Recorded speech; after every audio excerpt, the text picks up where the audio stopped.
Hello बच्चों, मेरा नाम राजवंत सिंह है और मैं आप सभी का स्वागत करता हूं इस जेई अल्टीमेट क्रैश कोर्स 2022 में। अब हम लोग आ चुके हैं लॉज ऑफ मोशन के 5वें लेक्चर में, ठीक है। एंड मैं देख पा रहा हूं कई सारे बच्चों का मोटिवेशन अप आ रहा है, आपके कमेंट्स से मैंने पढ़े और मुझे बहुत अच्छा लग रहा है कि आपको ये स्पीड भी पसंद आ रही है, कंटेंट भी पसंद आ रहा है, and that is a very big motivation for me, ठीक है।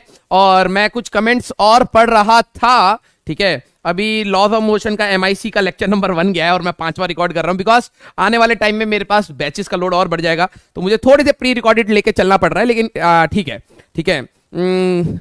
ओके ओके ओके ओके, कुछ कुछ चीजें मेरे को बतानी थी, ठीक है। एक बच्चा है 18 रॉन, पता नहीं कर नाम है। One small thing, as we are told the topic names are MIC and MIP, but we are completing the entire syllabus in 3 months, ठीक है।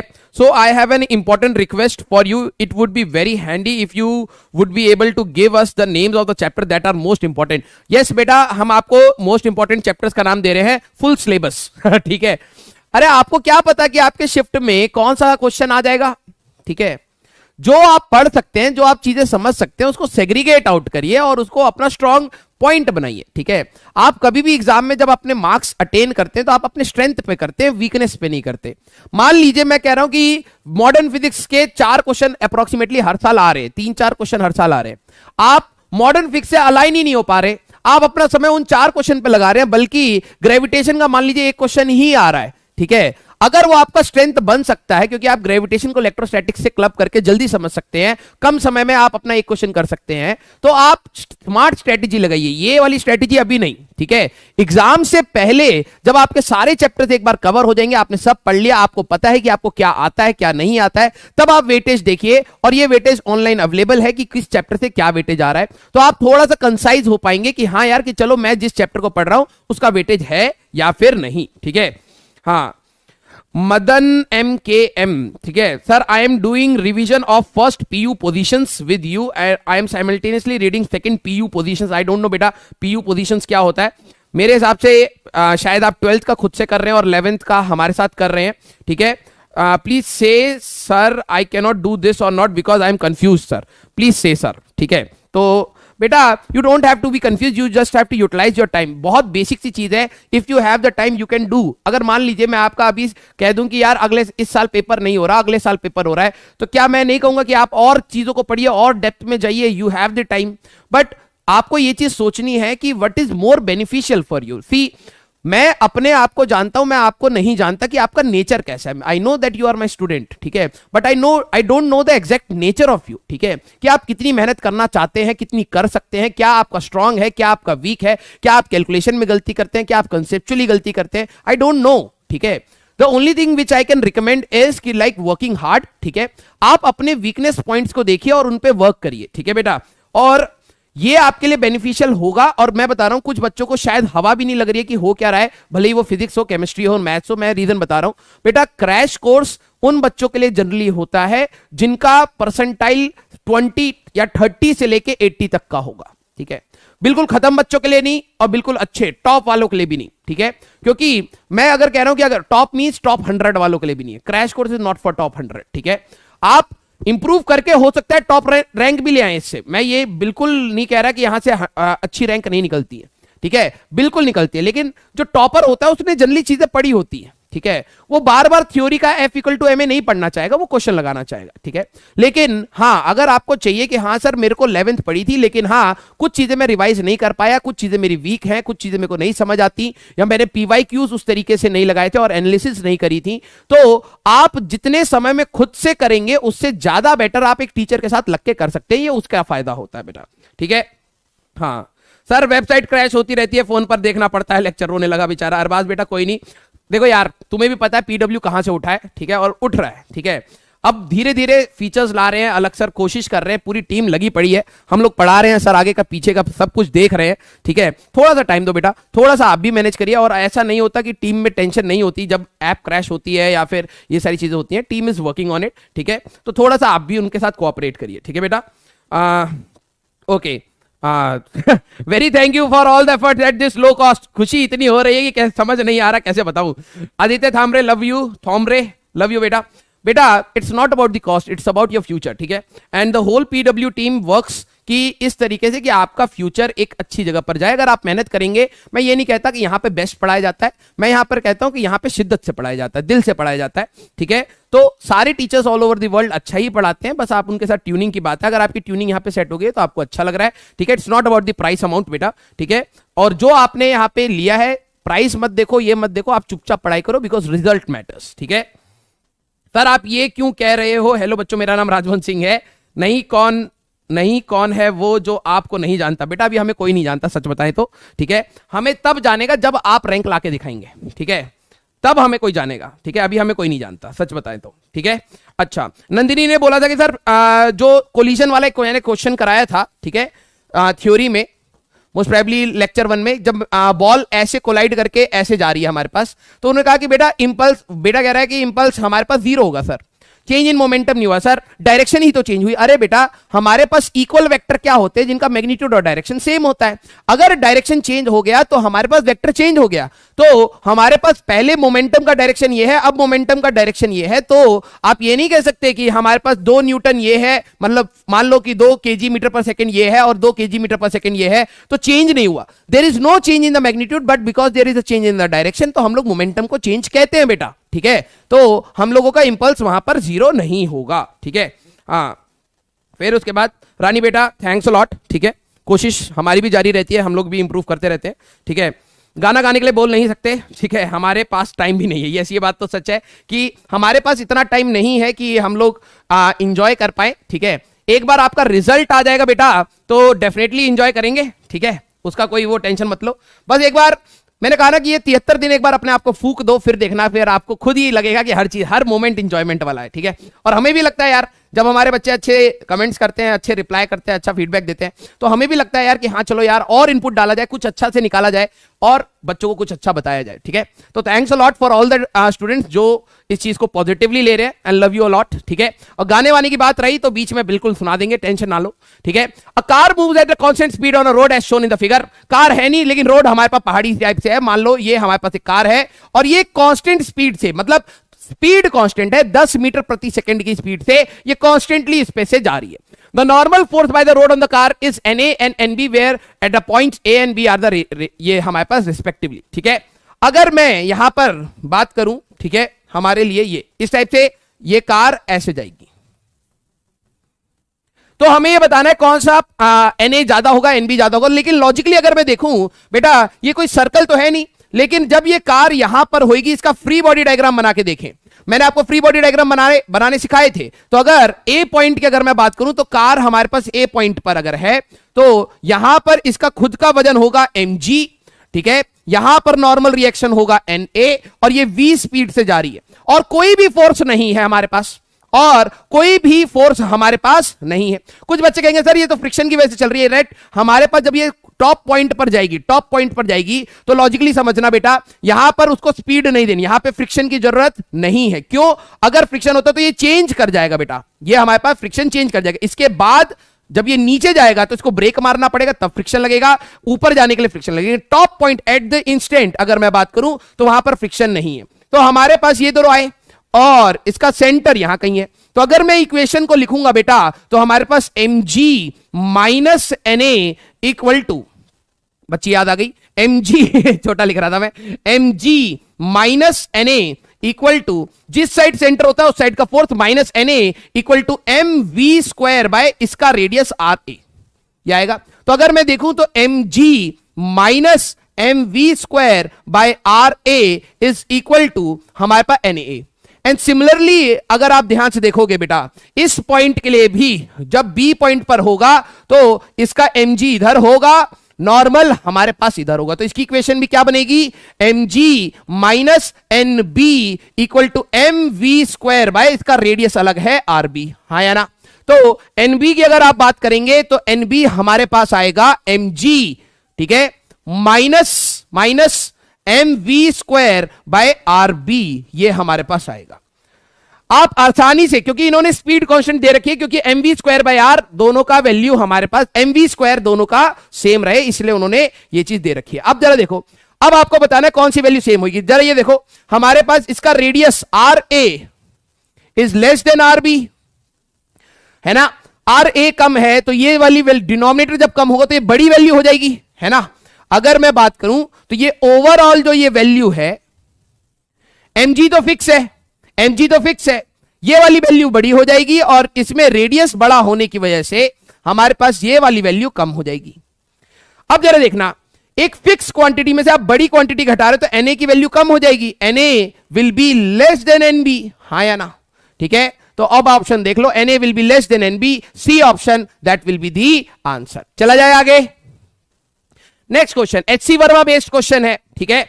हमारे पास last question of the exercise है। मैंने कुछ थ्योरेटिकल क्वेश्चंस भी लिए हैं, कुछ ऑब्जेक्टिव्स PYQ पिछली क्लास में आपने देखे थे। थोड़ा थोड़ा सा लेवल भी हम लोग बढ़ाते रहेंगे। A table with a smooth horizontal surface is placed in a cabin, एक केबिन है, which moves in a circle of large radius R. ये जो रेडियस है इस टाइप से, ये जो रेडियस है that radius is very large, ठीक है, बहुत बड़ा, और ये छोटा है, ठीक है, very large radius R. A smooth pulley of mass of same radius और small radius is fasten on the table. मतलब आपने एक टेबल लिया और पुली ऐसे लगा दी, पुली ऐसे ऐसे घूम सकती है, ठीक है। हमारे पास two masses m and 2m are placed on the table are connected through a string going through the pulley. एक m रख दिया, ठीक है, एक का मास m है और एक का मास 2m है, तो यहां पर ये m2 नहीं होगा, यहां पर ये 2m है और यहां पर ये m है, ठीक है। हमारे पास initially the masses are held by a person with the string along the outward radius and then system is released from rest with respect to the cabin. Find the magnitude of the initial acceleration of the masses as seen from the cabin. मतलब cabin के अंदर से आपको देखना है, पहली बात तो ये, केबिन के अंदर से मींस हमारे पास अंदर जाना है, and tension in the string, ठीक है। आइए, तो बेसिकली पता है क्या हो रहा है। पहले तो मैं आपको 3 डायमेंशनल समझा दूं कि एक टेबल था, ठीक है, एक टेबल था, यहां पर आपने पुली लगा दी, ठीक है, इस पे से धागा, यहां पर एक ब्लॉक रखा, इस पे से धागा गया, दूसरे वाले पे से ऐसे गया, और आपने इस टेबल को एक केबिन में रख के घुमा दिया, ऐसे गोल गोल घुमा दिया, तो इन पे तो बाहर का फोर्स लगेगा, है ना।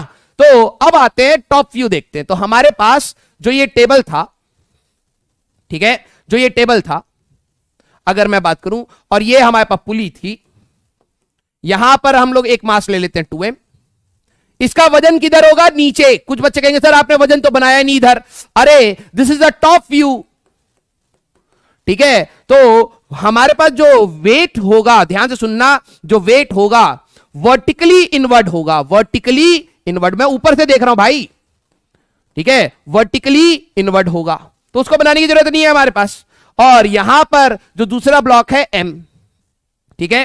अब जरा देखना, क्योंकि हम लोगों ने इसको बहुत बड़े रेडियस के अबाउट ऐसे घुमा दिया है ओमेगा से, है ना, इन्होंने यही तो बोला है हमारे पास कि कनेक्टेड थ्रू अ स्ट्रिंग, कहां गया भाई, a table with a smooth horizontal placed in a cabin which moves in a circle of a large radius r. The smooth pulley of small radius fastened to the table. The two masses are 2m placed on the table connected through a string passing over the pulley. Initially the masses are held by the person, string along the outward radius, radius के बाहर, मतलब radius के along. Then the system is released from rest with respect to the cabin. Find the, ये जो rotate करा है that is omega. This is fix. ठीक है, क्वेश्चन में ये ले लेना, ये ओमेगा हम लोगों ने फिक्स किया है। अब मेरे को जरा देखो बेटा कि क्या एक सर्कुलर मोशन एक्सेलरेटेड होता है, हां या ना, सोचो, क्या एक सर्कुलर मोशन एक्सेलरेटेड होता है, हां या ना। यूनिफॉर्म हो तब भी रहता है क्योंकि सेंट्रीपिटल होती है, और नॉन यूनिफॉर्म हो तो टेंजेंशियल और सेंट्रीपिटल दोनों होती हैं, है ना। तो ऑल याद रखना, all circular motions are accelerated, पहली बात एक्सेलरेटेड। अब इसमें हमारे पास यूनिफॉर्म सर्कुलर मोशन हो या फिर नॉन यूनिफॉर्म सर्कुलर मोशन हो, दोनों की ही बात होती है। तो अगर मान लो कि यहां पर हमारे पास कैमरा लगा दिया, कैमरा खुद इसके साथ घूम रहा होगा, है ना, ये रेडियस r है, तो कैमरे का एक्सेलरेशन, क्योंकि ये खुद एक सर्कल में घूम रहा होगा, हमारे पास टुवर्ड द सेंटर इसका एक्सेलरेशन होगा। तो हम लोग जब सिस्टम में जाएंगे, inside system we have to use, inside system अगर हम लोग जाएंगे तो we have to use pseudo force, we have to use pseudo force, है ना। और सर्कुलर मोशन में सूडो फोर्स ही होता है सेंट्रीफ्यूगल फोर्स, ठीक है, सेंट्रीफ्यूगल फोर्स, ठीक है, हमारे पास ये होता है। तो सेंट्रीफ्यूगल फोर्स अगर देखा जाए तो ये रेडियस बहुत बड़ा है, तो इसके ऊपर बाहर की डायरेक्शन में एक सूडो फोर्स लग रहा होगा, आर ओमेगा स्क्वायर, वो M R omega square, M R omega square, और इस पे एक बाहर की डायरेक्शन में फोर्स लग रहा होगा, इसका मास 2m है, 2m are omega square. Sir ये तो ये वाला डिस्टेंस क्यों नहीं लिया? अरे भाई ये वाला रेडियस उन्होंने पहले ही कह दिया बहुत ज्यादा है, ये डब्बा छोटा है, क्योंकि मेरे को डब्बे के अंदर एनालिसिस करनी है, मैंने डब्बा बड़ा बनाया है, अदरवाइज ये डब्बा हमारे पास छोटा है।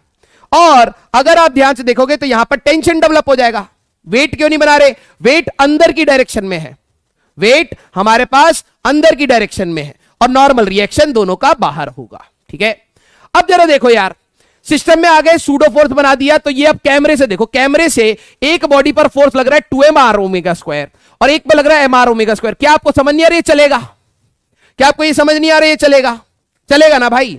अगर कैमरे वाला बंदा अगर इसको देखेगा तो कैमरे वाला बंदा क्या देखेगा कि एक पुली थी और इस बॉडी पर हमारे पास यहां पर फोर्स लग रहा है 2m आर ओमेगा स्क्वायर, और इस वाली बॉडी पर जो फोर्स लग रहा है mr ओमेगा स्क्वायर। देरा देखो दोनों पे अलग अलग फोर्स है, इधर ज्यादा इधर कम है, तो डेफिनेटली नेट फोर्स इधर है होने की वजह से तो ये टेंशन, एक ही धागा टेंशन T, तो ये इधर चलेगा A प्राइम मान लो और ये इधर चलेगा A प्राइम मान लो, दोनों का एक्सेलरेशन सेम होगा। तो इसकी इक्वेशन क्या बनाते हैं भाई? 2mr omega square minus T equal to 2m A prime, या एक्सेलरेशन डायरेक्टली लिखना भी आता है तुम्हें, ठीक है। और इसकी इक्वेशन क्या बनती? टी, ये ऐसे जा रहा होता तो ये ले जाता T minus M R omega square equal to M into A prime, ये आ गया। ऐड करोगे तो M R omega square equal to 3m A prime, M से एम गया, R omega square by 3 equal to A prime. ये आपका जो एक्सेलरेशन है वो कैमरे वाला ही तो देख रहा है, तो ये इनसाइड द सिस्टम ही तो था, है ना? तो हो तो गया आंसर। एचसी वर्मा का लास्ट क्वेश्चन है ये सर्कुलर का, इट्स नॉट टफ, बस आपकी एनालिसिस अच्छी होनी चाहिए।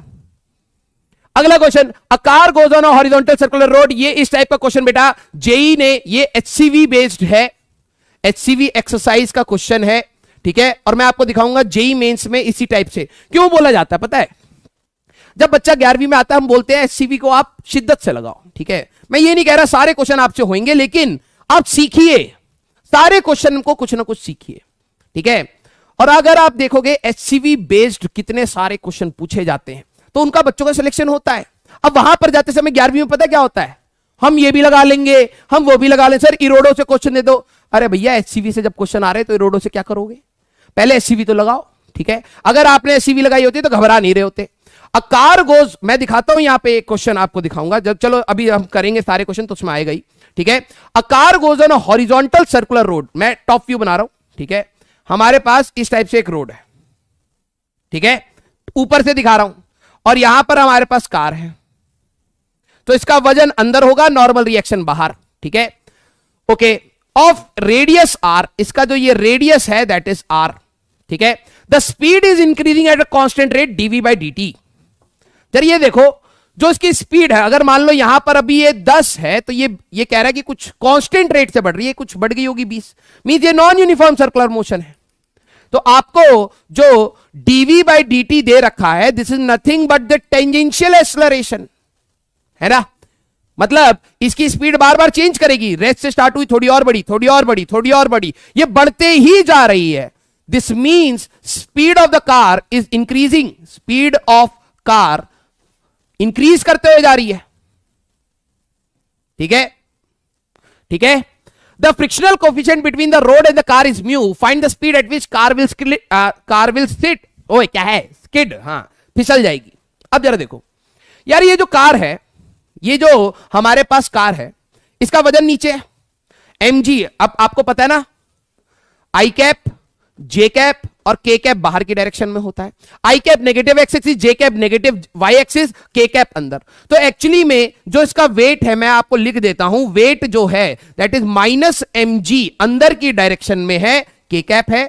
और नॉर्मल रिएक्शन अगर आप बात करोगे, नॉर्मल रिएक्शन n के कैप है, क्योंकि ये कार इसी सर्कल पे घूम रही है, तो ना ही अंदर जा रही है ना ही बाहर जा रही है, तो n की वैल्यू तो mg के बराबर है ही। अब जरा समझना, क्योंकि ये नॉन यूनिफॉर्म सर्कुलर मोशन है, मैंने आपको बताया था नॉन यूनिफॉर्म सर्कुलर मोशन में दो टाइप की एक्सेलरेशन होती हैं, एक टेंजेंशियल और एक सेंट्रिपिटल। यार आपने कभी साइकिल चलाई है, आप बहुत तेजी से स्पीड लाके टर्न करते हो, कई बार आपने देखा होगा लोग स्लिप कर जाते हैं, है ना। अब ये समझना, इसकी स्पीड 0 से स्टार्ट हुई, ये स्पीड बढ़ती जा रही है, बढ़ती जा रही है, बढ़ती जा रही है, बढ़ती जा रही है, बढ़ती जा रही है, और एक टाइम पर ये स्किड कर जाएगी। एट द टाइम जब ये स्किड कर रही होगी, इसके पास एक टेंजेंशियल एक्सेलरेशन होगी और इसकी स्पीड बढ़ बढ़ के कुछ ऐसी हो गई होगी, ठीक है। मान लो कि इसकी स्पीड, हमारे पास इसकी स्पीड यहां पे लिख देता हूं n = mg, ठीक है। when the car will slip, when the car will slip, जब ये स्लिप करने वाली होगी, ठीक है, let the speed is v, उसकी जो स्पीड है उसको मैं v मान लेता हूं, ठीक है, उस समय की। तो इसके पास जो सेंट्रिपिटल एक्सेलरेशन होगी, जरा ध्यान से देखो, इसके पास जो सेंट्रिपिटल एक्सेलरेशन होगी वो तो टुवर्ड सेंटर होगी, and that will B v²/r, ठीक है। जो सेंट्रिपिटल एक्सेलरेशन होगी दैट विल बी v²/r, है ना। और जो टेंजेंशियल एक्सेलरेशन होगी इसकी ऐसे, ठीक है, a t ये होगी, है ना। तो नॉन यूनिफॉर्म सर्कुलर मोशन में मैंने आपको बताया था बेटा, इस पे जो नेट फोर्स लगेगा, नेट एक्सेलरेशन इधर होएगा, a net, that a net will be equal to under root में v²/r का होल स्क्वायर प्लस at का होल स्क्वायर, यही तो बताया था, ac का स्क्वायर प्लस at का स्क्वायर। अगर मैं इसको मास से मल्टीप्लाई कर दूं तो नेट फोर्स जो होएगा वो mass of the car into A net से अगर आप देखोगे तो that will be m into under root में v⁴/r² प्लस at का square, which is nothing but हमारे पास dv/dt का होल स्क्वायर, ऐसे हो गया। अब जरा देखना, इस कार का हर समय जो एक्सेलरेशन है वो टुवर्ड सेंटर नहीं है, लेकिन फ्रिक्शन, कार की अगर नेट एक्सेलरेशन अंदर की साइड है, कार की टेंडेंसी किधर होगी, बाहर जाने की, तो फ्रिक्शन ही तो इसको दे रहा होगा ना। ये फ्रिक्शन, यूनिफॉर्म सर्कुलर मोशन में फ्रिक्शन अंदर लग रहा था, लेकिन कार को टर्न कौन करवा रहा है, वो तो फ्रिक्शन करवा रहा है। अगर मैं v स्पीड से कार को टर्न करा रहा हूं तो फ्रिक्शन हमेशा टुवर्ड दी सेंटर था। अगर मैं स्पीड अप करूंगा तो फ्रिक्शन आगे की डायरेक्शन, क्योंकि मेरे को स्पीड अप भी करा रहा है और मोड़ भी रहा है, तो हमारे पास ये फ्रिक्शन है, ठीक है।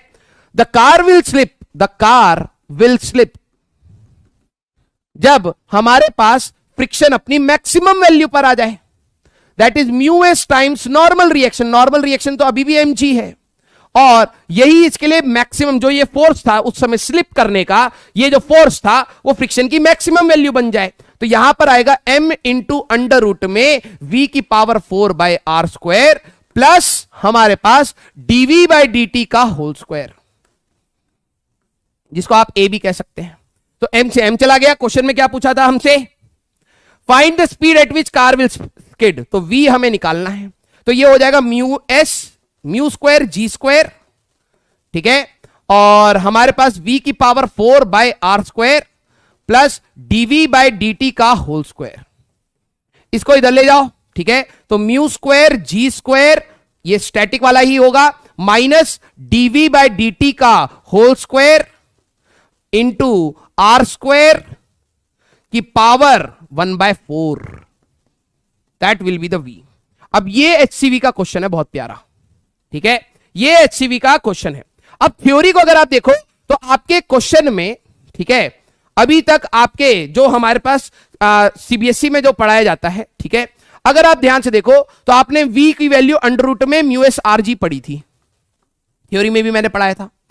अगर एक्सेलरेशन नहीं है, टेंजेंशियल एक्सेलरेशन नहीं है, तो जरा देखो r² μ²g² की पावर 1/4, वही तो बात आ रही है यार, ठीक है। तो generalized formula non uniform circular motion के लिए ये होता है, याद रखना। अब ये अगला question, HCV based, in children park a heavy rod is pivoted at the centre, एक हैवी रॉड है, सेंटर पे हम लोगों ने पिवट कर दिया है, मतलब बांध दिया है, end is made to rotate about the pivot so that rod always remain horizontal, ये हमेशा हॉरिजॉन्टल है।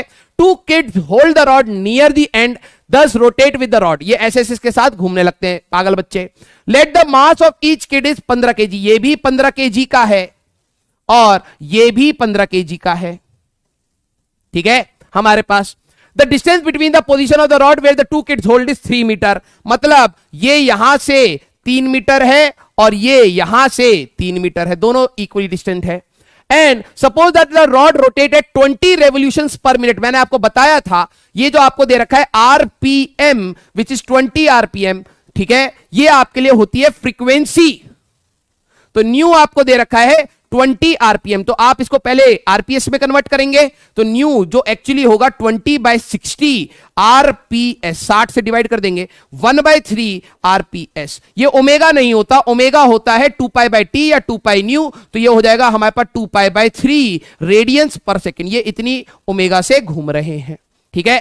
Find the force of the friction exerted by the rod on one of the kids. यार अगर मान लो मैं पकड़ के बार बार सर्कल मोशन में घूम रहा हूं, ठीक है, बार बार मैं सर्कुलर मोशन में घूम रहा हूं, इस बच्चे का फ्री बॉडी डायग्राम बना जाए। क्वेश्चन बना दिया इस बच्चे ने, इसका खुद का मास 15 kg का था ना, हाँ 15 kg का बच्चा है, तो 15g तो ये होगा, ठीक है। अब जरा देखना, इसने रॉड को पकड़ रखा है हमारे पास, ऐसे पकड़ेगा, जैसे ये रॉड है, जैसे ये पेन है, अगर मैं टंगूंगा तो जनरली मैं ऊपर वाले पार्ट पे हाथ लगाऊंगा, ऐसे ऐसे टंगूंगा, है ना। तो ऐसे टंगने पे, जैसे मान लो ये रॉड है और आपका जो हाथ होगा, ठीक है, वो कुछ ऐसे होगा,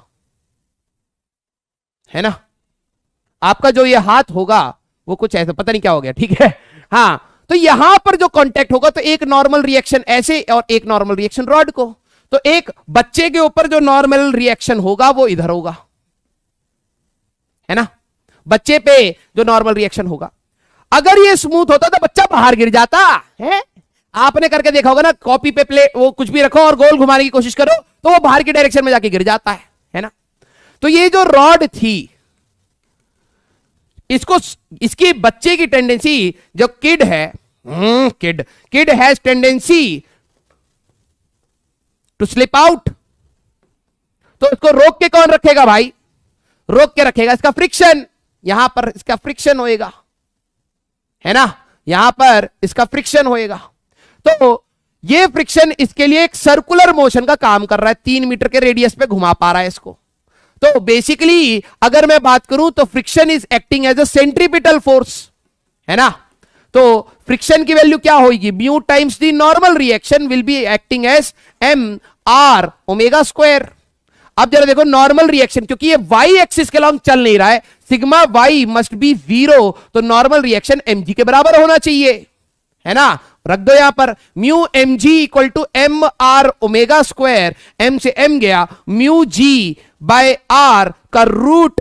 हमने क्वेश्चन क्या पूछा था, मैं तो निकाले जा रहा हूं मजे मजे में, ठीक है। Find the force of friction, बस फ्रिक्शन बताना था। अच्छा, तो ये तो हो तो गया हमारे पास। फ्रिक्शन फोर्स अगर आप देखेंगे वही सेंट्रीपिटल है, एम आर ओमेगा स्क्वायर, ठीक है हमारे पास। तो बेसिकली अगर मैं बात करूं तो मास है 15, रेडियस है 3 और ओमेगा का स्क्वायर अगर आप देखोगे 2π/3 का स्क्वायर, ठीक है। तो 1545 इंटू 4 पाई स्क्वायर बाय 9, तो 36 pi square, that is the value of friction, ठीक है, ठीक है। हमारे पास कोई पंगा, ये क्या करा मैंने, ये 9 आया था ना, हाँ, तो 5 9 45, तो 5 और 20 पाई स्क्वायर, ठीक है। हमारे पास ये आएगा आपका फ्रिक्शन का वैल्यू, वो अंदर की साइड होगा। अगला क्वेश्चन 16 मार्च शिफ्ट 1 2020 का, a block of 200 gram moves with a uniform speed on a horizontal circular groove. अब आप ये समझ सकते हो, ये ग्रूव वर्ड बहुत कॉमन है जेई के एग्जाम में, तो आपको अब समझना तो पड़ेगा भाई, है ना। तो मास जो है हमारे पास, that mass is equal to 200 gram, ठीक है। हमारे पास moves in a uniform speed, मतलब इसकी स्पीड v कांस्टेंट है भैया, ठीक है। In a horizontal circular groove, मतलब आपने सर्कुलर ग्रूव है, तो मतलब मान लीजिए जैसे आपका टेबल था, खाली बैठे हो, आपने पेन से गड्ढा करना स्टार्ट किया, तो आपने गड्ढा करके ऐसे एक गड्ढा बना लिया और इसके अंदर ये बॉडी ऐसे इसके अंदर चक्कर काट रही है, ऐसे ऐसे इसके अंदर ये चक्कर काट रही है, ठीक है। With a vertical side wall of radius, जो इसका बाहर वाला वर्टिकल साइड का रेडियस है, that radius is equal to कितना भैया, 20 सेंटीमीटर। ठीक है। If the block take 40 second to complete one round, 40 second लगता है इसको, टाइम पीरियड आपको दे दिया 20 सेकेंड्स, ओए 40 सेकेंड्स, क्या हो रहा है मेरे को?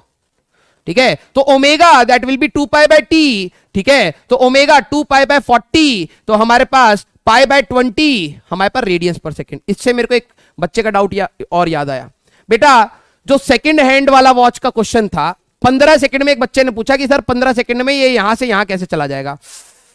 अरे जो सेकंड हैंड होती है, सेकंड जो सेकंड नापती है, वो 60 सेकंड में एक चक्कर काटती है, तब 1 मिनट होता है। तो 15 सेकंड में ये 90 डिग्री नहीं घूमेगी, पागल इंसान। कैसा डाउट था बे भाई? नींद खराब हो गई, 1-2 घंटे तक नींद ना आई मेरे को। ठीक है। ये आ गया हमारे पास। The normal force by the side wall of the groove is, कितना साइड वॉल ने फोर्स लगाया। अब तुम्हें मैं थोड़ी सी अपनी ड्राइंग दिखाऊंगा। एक्चुअली में जैसे मैंने वहां पे ग्रूव बनाया था, वैसे आपको यहां पर भी समझना पड़ेगा। थोड़ा सा टाइम देना भाई। ठीक है।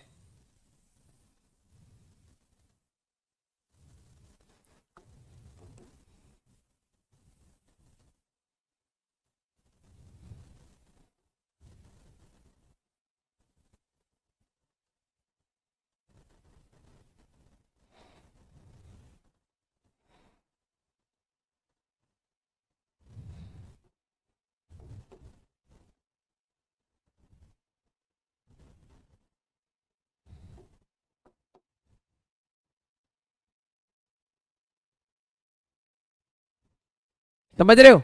इसके बीच में एक पट्टी सी है जिसके अंदर वो ब्लॉक घूम रहा है। ठीक है। इसके बीच में एक पट्टी सी है जिसके अंदर वो ब्लॉक घूम रहा है हमारे पास। यहां पर आप ब्लॉक ले लो। ठीक है। ऐसे है वो ब्लॉक।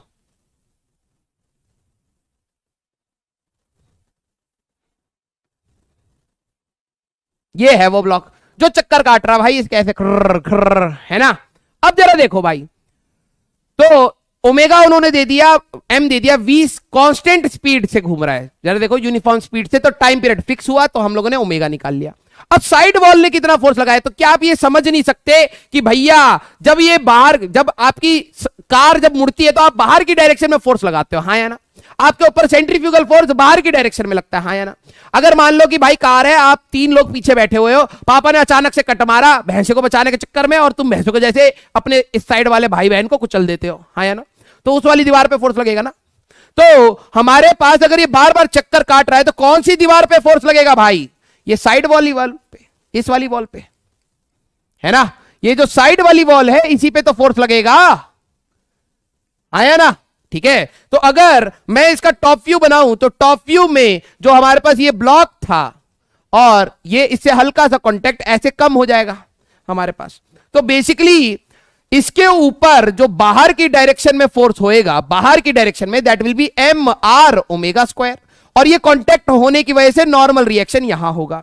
सर इसका वजन कहां गया? अरे भैया इसका वजन नीचे होगा mg, और नॉर्मल रिएक्शन ऊपर होगा। नो डाउट n की वैल्यू mg के बराबर होगी, लेकिन ये ब्लॉक जब बाहर ऐसे घूम रहा होगा तो ये बाहर वाले सरफेस को टच करते हुए जाएगा, तो इसके ऊपर जो सेंट्रीफ्यूगल फोर्स है mr ओमेगा स्क्वायर, वही नॉर्मल के डायरेक्शन में होगा। ये एक n1 ले लो और एक ये n2 ले लो, ये साइड वॉल से है। तो हमारे पास अगर हम लोग, आप डायग्राम समझ गए होंगे, तो नॉर्मल की वैल्यू कहीं ना कहीं एम आर ओमेगा स्क्वायर से आनी है।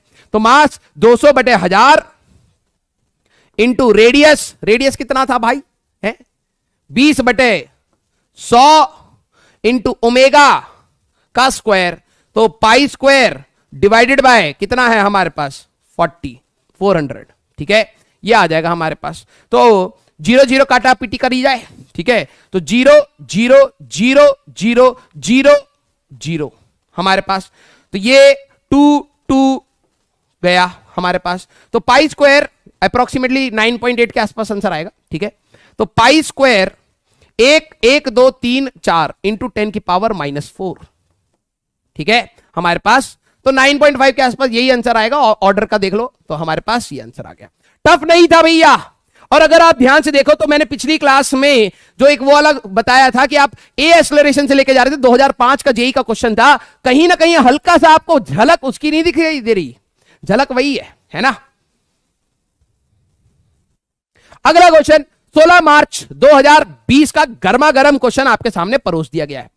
Consider a frame that is made up of two thin massless rod A B, एक ये वाली रॉड है, ठीक है, और एसी एक ये, यहां पे सी इधर से इधर लिख लेना, ठीक है, हमारे पास एसी एक ये वाली रॉड है,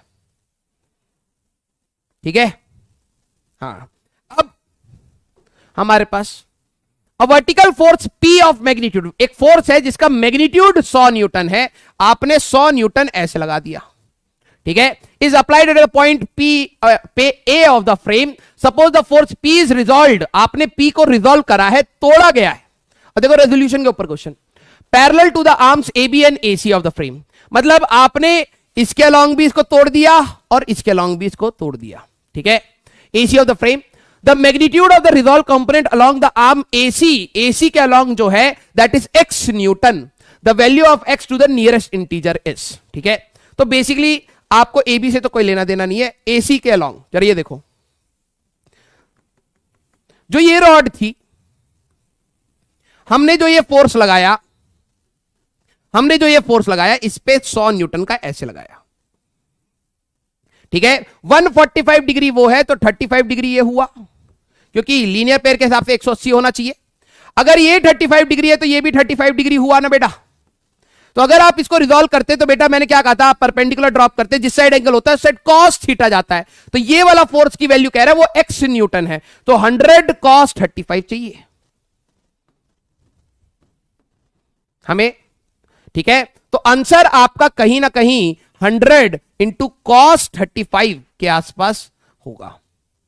अब cos 30 अगर आप देखें, अब नोन वैल्यू तो है नहीं भाई हमारे पास, cos 30 अप्रोक्सीमेट, इसलिए उन्होंने कहा है अप्रोक्सीमेट नियर अबाउट करना है, ठीक है, दैट इज √3/2, ठीक है। तो ये हमारे पास 1.74 ले लेते हैं या डिवाइड बाय 2, जिससे नियर अबाउट हमारे पास आसानी से आ जाए, तो ये आ जाएगा 0.8 दूनी 16 और 87, ठीक है, 0.87 है ना हमारे पास, ठीक है। तो हमारे पास 8.87 के आसपास आपका आंसर आएगा अप्रोक्सीमेटली, ठीक है। हमारे पास इसमें रूट का ऑप्शन था, एक बच्चा कह रहा था परसेंटेज से रूट, अरे ये क्या आया, देखे हमारे पास, अरे कहां गया कैलकुलेटर, मैं ये देख रहा हूं कि रूट का ऑप्शन, अच्छा ये तो रहा हमारे पास 3 का रूट अगर हम लोग करें 1.732 ही रहेगा ना, ठीक है, हमारे पास डिवाइड बाय 2, ठीक है, 0.866, अगर आप एग्जैक्ट में भी जाएंगे तो 0.866, उसको अप्रोक्सीमेटली 87 के आसपास लिख सकते हैं, इसीलिए आपका जो आंसर होगा यहां पर, ठीक है, आपका जो ये आंसर होगा दैट विल बी 87, ठीक है। ये 0.87 आया, 100 से मल्टीप्लाई करेंगे 87 न्यूटन आंसर आया है ना। तो x पूछा था आपसे, तो x की वैल्यू 87 आ जाएगी आपके पास, ठीक है। Next the statement 1, the cyclist, ये भी 16 March, cyclist is moving on unbanked road. अब जरा देखो, बेंडिंग ऑफ द साइक्लिस्ट भी बताया था आपको, cyclist is moving on unbanked road with speed of 7 kilometre प्रति घंटे की speed and take a sharp circular turn of radius 2 metre without reducing the speed, speed constant है और वो टर्न ले रहा है। The static friction is 0.2, the cyclist will not slip and pass the curve. ये अब स्टेटमेंट बताना है सही है गलत, तो पहले हमारे पास टर्निंग ऑफ अ साइक्लिस्ट की अगर हम लोग बात करें, टर्निंग ऑफ साइक्लिस्ट या कार स्लैश साइक्लिस्ट, क्योंकि दोनों का फॉर्मूला सेम आता था हमारे पास, ठीक है। तो v is equal to under root में म्यू एस आर जी, ठीक है। सर आपने tan थीटा वाला क्यों यूज नहीं किया, उसका रीजन बता रहा हूं, क्योंकि इन्होंने बेंडिंग नहीं बोला है, टर्निंग बोला है, तो टर्निंग ऑफ अ कार का आप फॉर्मूला यूज करेंगे, ठीक है, ध्यान से। तो म्यू एस की वैल्यू हमारे पास कितनी थी भैया, म्यू एस की वैल्यू इज 0.2, रेडियस 2 इंटू 10, ठीक है। तो ये हमारे पास कितना हो जाएगा 4 मीटर पर सेकेंड, ठीक है। हमारे पास जी की वैल्यू 9.8 लेनी आ रहा है, 9.8, ठीक है। तो हमारे पास ये हो जाएगा, अगर देखें रूट ऐसे लेना है ना, हाँ ठीक है, हमारे पास 0.2 इंटू 2 इंटू 9.8 ये आया, और इसका रूट लोगे 1.97 मीटर पर सेकेंड। और ये बंदा कितनी से भाग रहा था भाई, बंदा टर्न कर रहा है 7 किलोमीटर पर आवर, तो 5/18 से मल्टीप्लाई कर लेते हैं हम लोग, ठीक है। Turning speed of person, turning speed of person अगर बंदे की टर्निंग की स्पीड की बात करें तो that is 7 kilometre per our. तो अगर हम लोग कन्वर्ट कर लें तो 7 इंटू 5/18, ठीक है, हमारे पास 7 इंटू 5 डिवाइडेड बाय 18 अगर आप करोगे 1.944, ये मैक्सिमम स्पीड होती थी जिसके बाद स्लिपिंग हो जाती थी। This is the maximum speed after which the car slips, वो है 1.97 और बंदा टर्न कर रहा है 1.944 से। तो डेफिनेटली स्पीड ऑफ कार या speed of cycle is less than v max, maximum जिसपे स्लिपिंग होती थी, ठीक है। तो turn is possible without slipping, ठीक है, बिना स्लिप किए हमारे पास वो कर जाएगा, ठीक है। तो हमारे पास अगर हम लोग यहां पर देखें तो इन्होंने कहा है the cyclist will not slip and pass the curve, true, this statement is true, ठीक है। Statement 2, if the road is banked at an angle of 45 degree, ठीक है, हमारे पास cyclist can cross the curve of 2 metre, banking of road का concept आ गया, curve of 2 metre radius with speed 18.5 kilometre per hour without slipping. तो हमें ये ऑप्शंस बताने थे, ठीक है। तो अगर हम लोग बैंकिंग ऑफ रोड का वी मैक्स की बात करें, बैंकिंग ऑफ रोड की अगर मैं बात करूं तो क्या आपको वी मैक्स का फॉर्मूला याद आ रहा है? तो वी मैक्स का फॉर्मूला था हमारे पास अंडर रूट में आरजी इंटू 1 प्लस हमारे पास टेन थीटा प्लस म्यू या म्यू प्लस टेन थीटा, ठीक है, upon 1 minus mu tan theta, यही तो था मैक्सिमम। तो रेडियस अभी कितना दे रखा है भाई, कैलकुलेट आउट करना पड़ेगा यहां पर, ठीक है, कैलकुलेट आउट करना पड़ेगा। तो रेडियस 2 मीटर, एंगल 45 और 18.5, ठीक है, हमारे पास दो। अच्छा, जी की वैल्यू क्या है, इसमें भी 9.8 लेके चलनी है, जी 9.8 दे रखा है तो 9.8 लेके ही चलते हैं, ठीक है, रिस्क नहीं लेते। इनटू म्यू कितना था यार, मैं भूल क्यों रहा हूं, हमारे पास if the road is banked at an angle of 45 degree the cyclist can cross the curve with a speed without slipping, ठीक है। म्यू तो दे ही नहीं रखा हमारे पास, तो हम लोग म्यू की वैल्यू अगर जीरो डाल दें, म्यू की वैल्यू अगर हम लोग जीरो डाल दें तो आरजी टेन थीटा वही आएगा हमारे पास, ठीक है, आरजी टेन थीटा आएगा हमारे पास। तो अंडर रूट में रेडियस था 2 इंटू 9.8 इंटू 10.45, ठीक है। तो हमारे पास 4.5 नहीं 10.45, क्योंकि उन्होंने अगर म्यू नहीं दे रखा तो ये तो फ्रिक्शन वाले के साथ था ना, स्मूथ सरफेस पे भी नॉर्मल रिएक्शन टर्न करा देता है, ठीक है। अगर आप म्यू की वैल्यू जीरो डालोगे तो बेंडिंग ऑफ साइक्लिस्ट वाले के जैसे ही हमारे पास tan theta equal to v square by RG आता है, वही आता है। स्मूथ सरफेस में म्यू की वैल्यू आप जीरो डाल के बेंडिंग ऑफ साइक्लिस्ट का फॉर्मूला भी आप निकाल सकते हैं, ठीक है, हमारे पास जो सिर्फ नॉर्मल रिएक्शन से बेंड कर रहा होता है, ठीक है। तो अगर अब हम लोग यहां पर देखें तो ये आ जाएगा हमारे पास 19.6 का रूट है ना, 19.6 का रूट। तो हमारे पास 19.6 का रूट लोगे तो 4.42, ठीक है, 4.42 हमारे पास उसकी स्पीड आ रही है, ठीक है। ये इतनी मैक्सिमम है, इसके बाद स्लिपिंग हो जाएगी और बंदा चल रहा था 18.5, ठीक है। तो 18.5 इंटू 5 डिवाइडेड बाय 18 अगर देखें तो 5.13 से चल रहा है तो बंदा तो स्लिप कर जाएगा, ठीक है। हमारे पास जो मैक्सिमम स्पीड हो सकती है दैट इज 4.42, बट जो साइक्लिस्ट है is moving with more velocity, है ना, तो इसकी वजह से वो तो स्लिप कर जाएगा, ये स्लिप कर जाएगा, पिछले वाले केस में स्लिप नहीं करेगा हमारे पास। तो इन्होंने कहा है कि ये टर्न कर जाएगा विदाउट स्लिपिंग, तो ये तो फॉल्स हो गया ना, ठीक है, ये वाला स्टेटमेंट तो फॉल्स हो गया ना बेटा, क्योंकि उसकी जो स्पीड है वो टर्निंग वाले से ज्यादा है, ठीक है, हमारे पास। तो हमारे पास स्टेटमेंट 1 ट्रू है और सेकंड फॉल्स है, ऑप्शन ही नहीं है क्या, 1 इज इनकरेक्ट, हाँ 1 is correct and statement 2 is incorrect, ये तो है बी ऑप्शन, ठीक है, ये आ जाएगा हमारे पास। चला जाए आगे बेटा, नेक्स्ट क्वेश्चन 16 मार्च शिफ्ट 2 का 2020 का, बॉडी ऑफ मास 2 kg, मास आपको दे दिया गया है बेटा 2 kg का, मूव्स अंडर अ फोर्स, जो फोर्स आपको दे दिया है 2i cap plus 3j cap plus 5 के कैप, हमारे पास फोर्स दे दिया है। फोर्स कांस्टेंट दिखाई दे रहा है तो आप एक्सेलरेशन निकाल सकते थे, जो एक्सेलरेशन आता हमारे पास आई कैप प्लस 3/2 जे कैप। भैया कैसे निकाल दिए, पहले बताइए। तो फोर्स बाय मास तो याद आएगा बेटा i cap plus 3/2 j cap plus 5/2 k cap, ये आता एक्सेलरेशन आ गया। It starts from rest, u की वैल्यू 0 आया ना, ब्रोकन अंडा। It start from rest and was at origin initially, तो x 0 y 0 at t equal to 0। After 4 second its new coordinates are 8b 20, the value of b। यार कितना आसान question है ना। अब ये 3 डायमेंशन चलेगा, लेकिन हमारे पास ये एक्सेलरेशन x का है, ये एक्सेलरेशन y का है, ये एक्सेलरेशन z का है।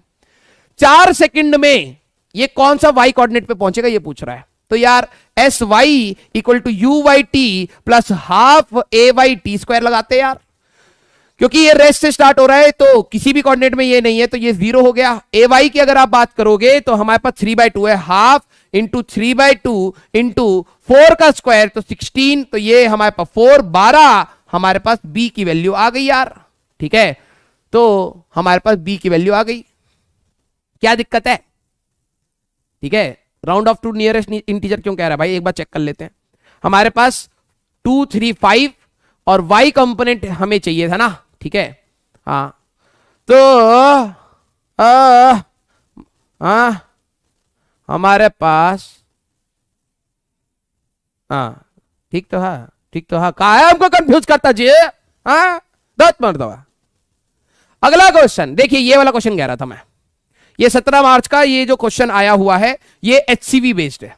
ठीक है, एचसीवी बेस्ड है, जरा देखना हमारे पास a modern grand prix car racing. ठीक है, अब थोड़ा सा दिमाग भी लगाना है आपको, ये नहीं कि बिल्कुल छाप दे हैं, छपोड़े नहीं है आईआईटी वाले। Grand prix car racing of mass M is travelling on a flat track, जो कार रेसिंग होती है ना फ्लैट ट्रैक पे चल रहा है, in a circular arc of radius R, ये आर रेडियस का टर्न है। ठीक है, with a speed v, if the coefficient of static friction between the tires and the track is mu s। ठीक है, अच्छा ये उसके ऊपर नहीं है सारी बेटा हम गलत पढ़ लिए। ठीक है, then the magnitude of negative lift, ये समझना आप, acting downwards on the car is। ठीक है बेटा, आपको पता होगा ना स्पोर्ट्स कार का एरोडायनेमिक्स, आपको थोड़ा बहुत तो बर्नौली के बारे में पता है ना, एरोप्लेन का लिफ्ट क्यों होता था। अब यही है, जब आप एग्जाम, अब सर हमें ऐसे कैसे पता रहे यार, तब तक आप बर्नौली भी तो पढ़ लोगे ना। एरोप्लेन में जब फ्लाइट होती है तो हमारे पास ये हवा 2 हिस्सों में टूटती है। याद रखना, जहां पर वेलोसिटी ज्यादा होती है, बर्नौली थ्योरम नहीं लिख रहा हूं, जहां पर वेलोसिटी ज्यादा होती है वहां पर प्रेशर हमारे पास कम होता है। ठीक है, तो लिफ्ट जरा ये समझना, एरोप्लेन की लिफ्ट कैसे होती है, ये एरोप्लेन वाला केस आपने पढ़ा हुआ है, एरोप्लेन का केस। ठीक है, तो हमारे पास यहां पर हवा इस तरीके से होती है कि यहां की स्पीड ज्यादा होती है और यहां की स्पीड कम होती है। जहां पे स्पीड कम होती है यहां पर प्रेशर ज्यादा हो जाता है, तो प्रेशर ज्यादा हो, यहां पे प्रेशर फॉल कर जाता है, तो हाई प्रेशर नीचे बन जाता है, लो प्रेशर ऊपर बन जाता है, तो इसको एक ऊपर की डायरेक्शन में फोर्स मिलता है जिसकी वजह से प्लेन ऊपर उड़ने लगता है, that is called aerodynamic lift. लेकिन क्या आपने कभी जो बाइक है, बाइक तो चलाई होगी, स्कूटी, अब स्कूटी पे लिखा है 60 तक जा सकते हैं, आप 100 तक भगा रहे हो। ठीक है, हाइपोथेटिकल, आपको लगता नहीं है 60 पर जाने के बाद इतनी हल्की होती है, उड़ जाएगी, है ना। तो यही चीज कार्स के साथ का एलिमिनेट करने के लिए जो स्पोर्ट्स कार होती हैं, एरोप्लेन बना रहा था मैं। ठीक है, मान लो यार कोई भी स्पोर्ट्स कार, ठीक है, कैसी होती है स्पोर्ट्स कार, कौन सी बनाऊं। ठीक है, चलो एक तो याद सी आ रही है, F1 कार बनाते हैं।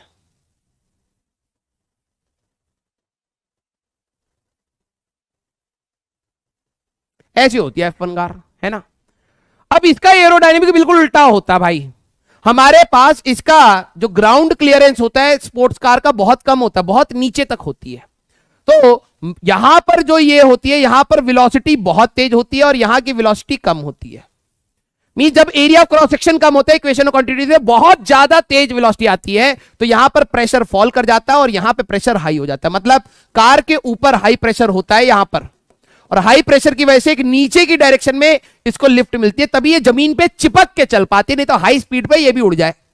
ठीक है, तो basically this is called negative lift, this is called negative lift, क्योंकि ये नीचे की डायरेक्शन में एक फोर्स लगता है, एरोप्लेन में ऊपर की डायरेक्शन में एक फोर्स लगता है।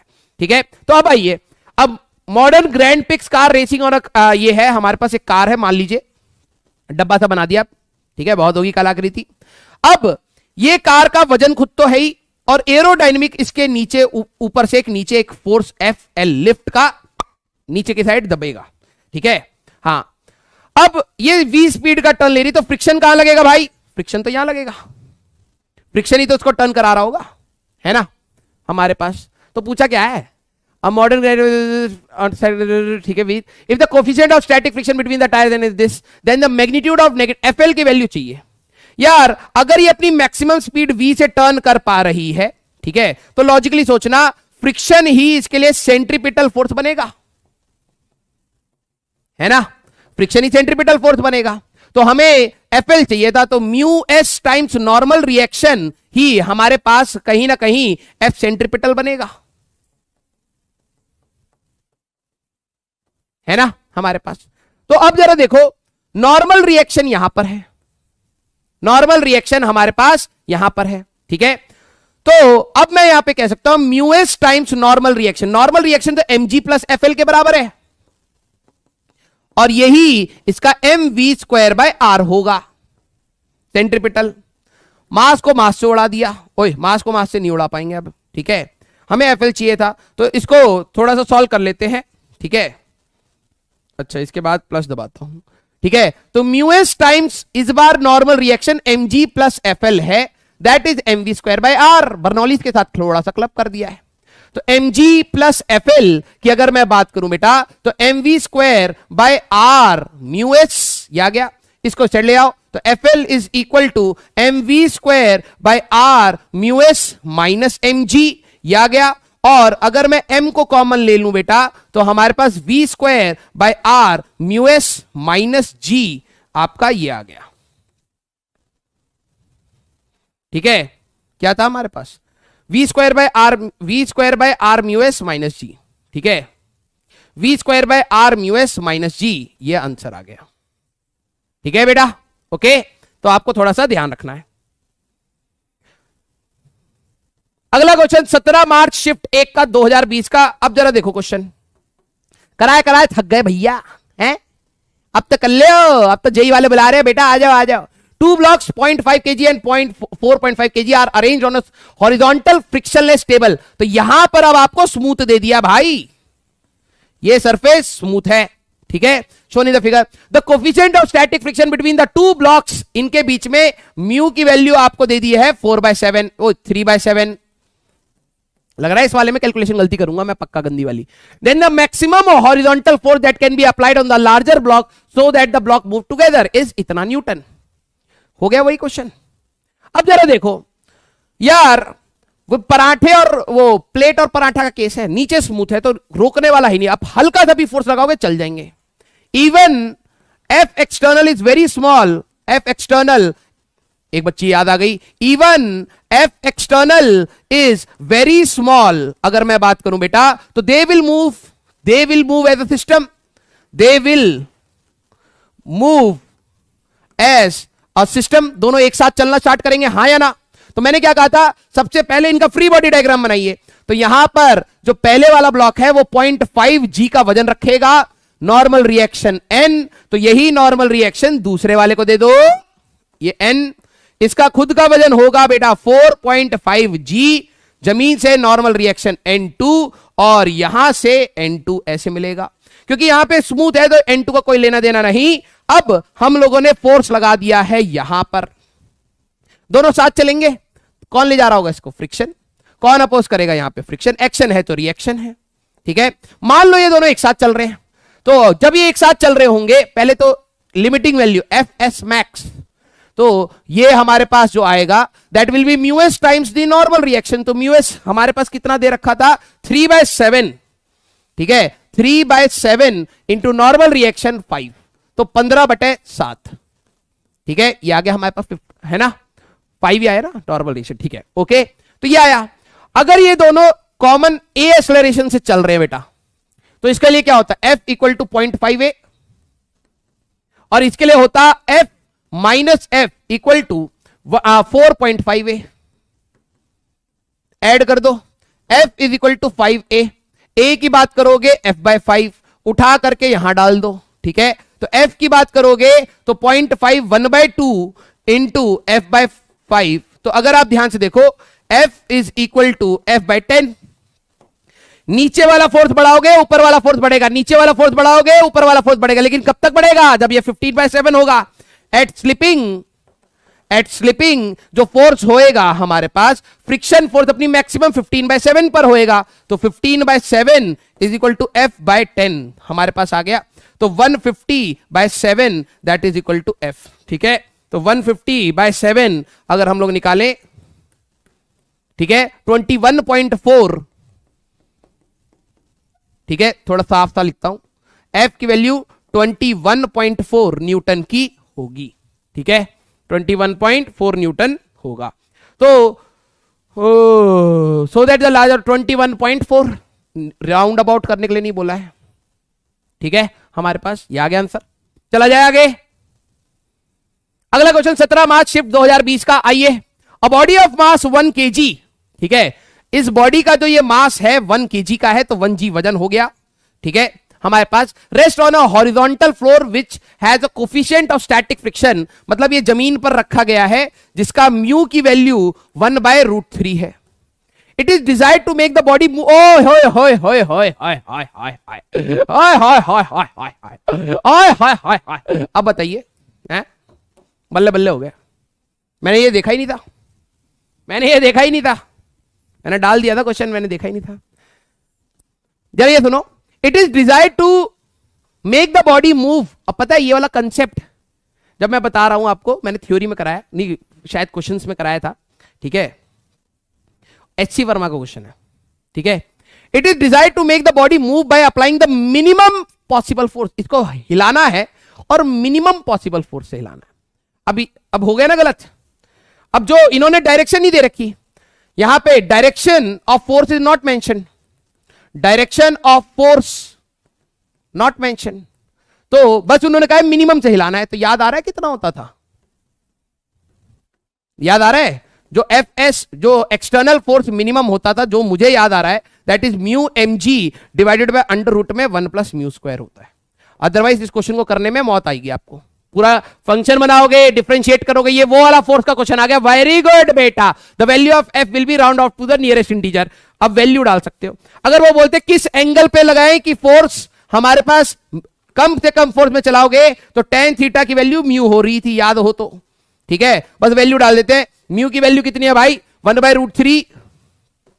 मास की वैल्यू कितनी है हमारे पास? 1 × g 10 डिवाइडेड बाय 1 + 1/3, ठीक है। तो ये आ जाएगा 1/10/√3 डिवाइडेड बाय 4 2/√3। एक लाइन का क्वेश्चन बन गया।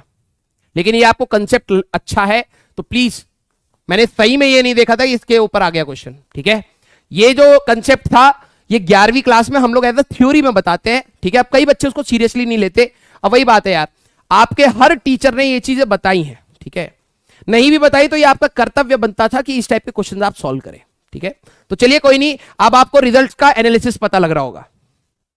अगला क्वेश्चन दिख रहा है, ये मैंने क्या कहा था, ये दिख रहा है, ये HCV का क्वेश्चन। अब बोलो यार, तुम बोलो कि नहीं आता, ठीक है। जो बच्चे बोलते हैं ना कि सर हम कौन सी वो लाल पीली नीली किताब लगाएं कि मजा आ जाए, क्या बोले यार, मतलब अपने हाथ से अपना करियर खराब करते हैं बच्चे, ठीक है। तुम्हारे अगर छोटे भाई बहन हो ना बेटा, मैं सही बता रहा हूं, और अगर मैं ये नहीं कहता जेई बेस्ट होता है या मेडिकल बेस्ट होता है, जो भी उनको, अगर आपके भाई बहन का खुद से इंटरेस्ट है इंजीनियरिंग में, उनको बोलना भाई एक एनसीईआरटी चुपचाप लगा लियो, क्योंकि बोर्ड्स भी है, स्कूल भी है, और एनसीईआरटी टफ भी है। फिजिक्स की एनसीईआरटी भाई साहब भूत दिखा देती है, मैथ्स की जैसी नहीं है, केमिस्ट्री के जैसे नहीं है, फिजिक्स की एनसीईआरटी भूत दिखा देती है बच्चों को।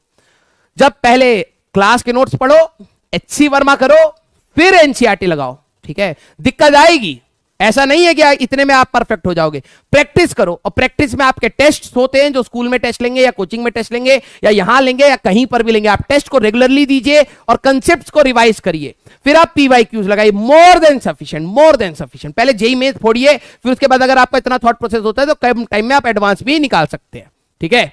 आइए, a body of mass 4 kg standing on a piece of wood having mass 5 kg। हमारे पास ये 4 केजी का है क्या? ये कैसा बच्चा है ये? 4 केजी का? अरे पैदा होते ही फिजिक्स का क्वेश्चन बनाने लगा है। ठीक है, अब नाम तो नहीं दूंगा इसका, लेकिन आइंस्टीन टाइप लग रहा है मेरे को। ठीक है, पैदा हुआ नहीं अभी, मतलब डब्बे खींच रहा है, क्वेश्चन बना दिया लॉ ऑफ मोशन का। A body of mass 4 kg standing on a piece of a wood having 5 kg, अपने बराबर का डब्बा भी खींच के ले आया। वाह बेटा वाह। ठीक है, हाँ। If the coefficient of friction between the wood and the floor is 0.5, यहां पर इन दोनों के बीच का जो म्यू की वैल्यू है that is 0.5, अगर आप ध्यान से देखें, ठीक है, the maximum force that the boy can exert on the rope so that the piece of wood does not move from its place is n। ठीक है, तो n की वैल्यू या फिर आपको मतलब कितना फोर्स लगाना है यार, वही तो हो गया यार। इस बच्चे का फ्री बॉडी डायग्राम बनाओ, बच्चा ही है ये, क्या ही बोले। 4G ये आ गया, हाँ, और नॉर्मल रिएक्शन ये आ गया, और हाथ में टेंशन T आ गया, हाथ ही उखड़ जाएगा इस बच्चे का। ठीक है, फिर लेके जाओ मम्मी हमें इलाज करवाओ, फालतू का है। नॉर्मल रिएक्शन यहां आ लिया, और इसका खुद का वजन है, डब्बा ही ज्यादा भारी है, डब्बा ही फेंक के मार दो इसको। 5G ये हो लिया, ये ब्लॉक उधर जाने की टेंडेंसी रखेगा तो फ्रिक्शन ये आ जाएगा हमारे पास, और हमारे पास क्या है, जमीन से एक नॉर्मल रिएक्शन N2 ये मान लो। ठीक है, ये बच्चा रुका पड़ा है तो N plus T equal to 40, एक आ गया। ये वर्टिकल डायरेक्शन में N2 plus N2 equal to, ये 5 kg नहीं 5G होगा। ठीक है, N2 इज इक्वल टू, बच्ची याद आ गई मेरे को, N plus T is equal to 40। ठीक है, N2 equal to N plus 50। ठीक है, हमारे पास N की वैल्यू यहां पे रख दोगे तो N2 की वैल्यू आपके पास क्या आ जाएगी, 40 माइनस T प्लस 50, तो N2 की वैल्यू आपके पास आ जाएगी 90 माइनस T। ये जो नॉर्मल रिएक्शन है इसकी वजह से फ्रिक्शन की वैल्यू बनेगी, और ये T है तो फ्रिक्शन की मैक्सिमम वैल्यू T के बराबर होगा, तब तक रुका रहेगा। तो फ्रिक्शन की मैक्सिमम वैल्यू FH मैक्स की मैक्सिमम वैल्यू T के बराबर रख दो, तो mu times the normal reaction N2 must be equal to T होना चाहिए। तो हमारे पास mu times 90 minus T is equal to T होना चाहिए, तो mu 90 minus mu T equal to T होना चाहिए। तो mu 90 into mu upon 1 plus mu equal to T होना चाहिए। म्यू की वैल्यू दे रखी है क्या, हाँ दे तो रखी थी 0.5 1/2। ठीक है, तो ये हो जाएगा 45 प्लस पुट म्यू की वैल्यू 1/2। ठीक है, ये आ गया आपका T, तो ये आ जाएगा 45 डिवाइडेड बाय 3/2। ठीक है, तो हमारे पास ये भी कट जाएगा, हमारे पास 30 न्यूटन का फोर्स, अपने बराबर ही फोर्स लगा दिया इसने जितना वजन है इसका। आंसर 3 हमारे पास कितना आएगा, 30 न्यूटन। ठीक है, HCV बेस्ड है बेटा, HCV बेस्ड। चला जाए आगे, अगला क्वेश्चन 18 मार्च शिफ्ट 1 2020 का। ठीक है, हमारे पास क्या कह रहा है question, a bullet of mass 0.1 kg, एक बुलेट है जिसका मास है 0.1 kg। ठीक है, is fired on a wooden block, एक वुडन ब्लॉक मान लो हमारे पास। ठीक है, टू पियर्स थ्रू इट, पार कर जाए, but it stops after moving a distance of 50 centimetre चल के रुक जाती है। ये यहां पर 50 सेंटीमीटर चल के रुक जाती है। ठीक है, मतलब फाइनल वेलोसिटी यहां पर आते आते ये 0 हो गई। If the velocity of the bullet before hitting the wood is 10 metre per second, इसकी जो हिट करने से पहले जो स्पीड थी 10 मीटर पर सेकेंड हमारे पास थी, and it slows down with uniform deceleration. Uniform deceleration means constant force उसको रोक रहा है। ठीक है, यूनिफॉर्म डीएक्सलरेशन मींस एक्सलरेशन उसका ऐसे होगा, रिटार्डेशन बोलो या एक्सलरेशन बोलो। ठीक है, then the magnitude of effective retarding force on the bullet. यार क्वेश्चन फ्री के मार्क्स मिल रहे हैं, जेई पहुंच रहे हैं बच्चे हैं बेटा। हमारे पास 50 सेंटीमीटर चल के फाइनल वेलोसिटी 0 हो गई। ए निकाल लो या पहले, v square minus u square equal to 2as, final का स्क्वायर माइनस हमारे पास initial 100 equal to -2 into a हमें चाहिए इंटू एस 50/100, 1/2 कट गया। ए की बात करोगे 100 आ गया, 100 मीटर पर सेकेंड स्क्वायर आ गया। यार अगर ये ए 100 है तो फोर्स कितना लगा होगा, ए कांस्टेंट है तो फोर्स की वैल्यू जब ए मास कांस्टेंट होता है 0.1, तो 0.1 इंटू 100 अगर आप करोगे तो 10 न्यूटन का फोर्स आ गया यार। ठीक है, इस x न्यूटन, आंसर इज 10, खत्म। क्या चाहिए और आओ भाई 24 फरवरी शिफ्ट 1 2020। तो coefficient of static friction between a wooden block and mass इतना। अच्छा आओ भाई, हमारे पास कोफिशिएंट ऑफ स्टैटिक, एक वुडन ब्लॉक है, ठीक है, ऑफ मास 0.5 g, तो इसका वजन हो गया 0.5 g, ठीक है, and a vertical rough wall, दीवार आ गई भाई। लो रिपीट हो रहा है कंसेप्ट, बताया था, ठीक है, रिपीट हो रहा है कंसेप्ट।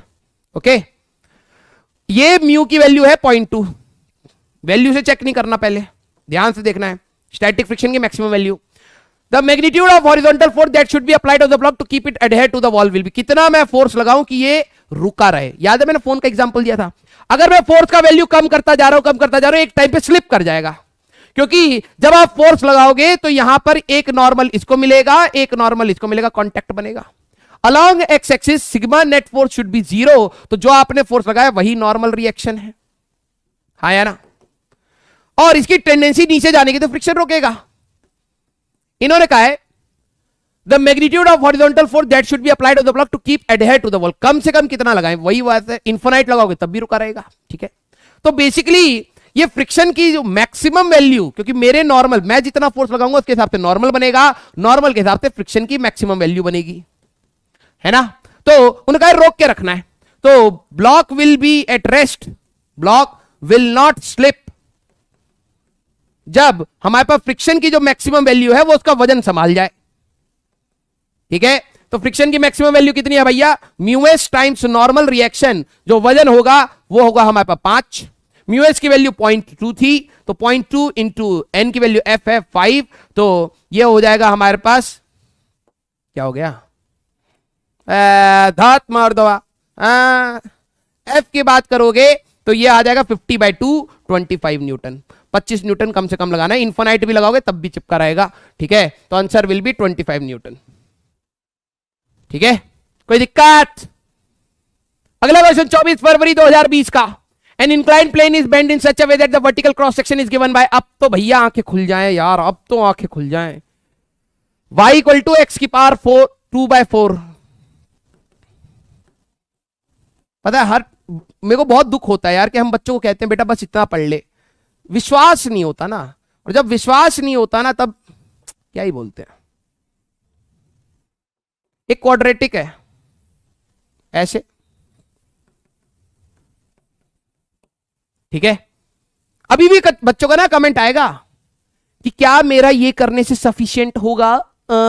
बेटा आपका कुछ भी कर लो, आपका सफिशिएंट नहीं होगा, क्योंकि आपका दिमाग में लीचड़पंती भरी पड़ी है, वो कभी कोई तृप्ति नहीं हो सकती, ठीक है।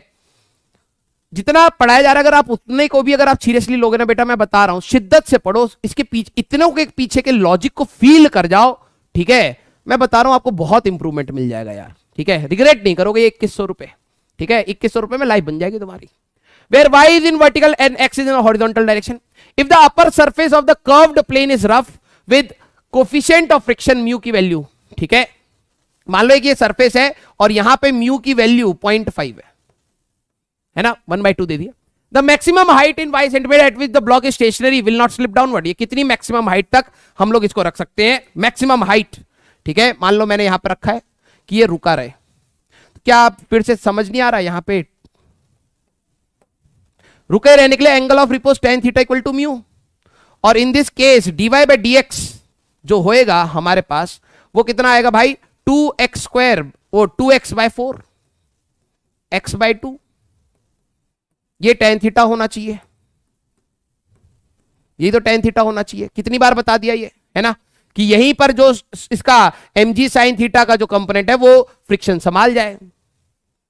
अब आ जाओ भाई, तो अगर हम लोग देखें तो x/2 की वैल्यू हमारे पास म्यू के बराबर, यहां पे tan थीटा की वैल्यू म्यू के बराबर होनी चाहिए एंगल ऑफ रिपोज, तो tan theta is nothing but x/2, तो म्यू की वैल्यू थी 1/0.5, ठीक है, तो x की वैल्यू आ गई आपकी 1। तो लेकिन आंसर x नहीं पूछा, आपसे पूछा y, क्योंकि y वर्टिकल हाइट देगा, ये जो हाइट है that is y,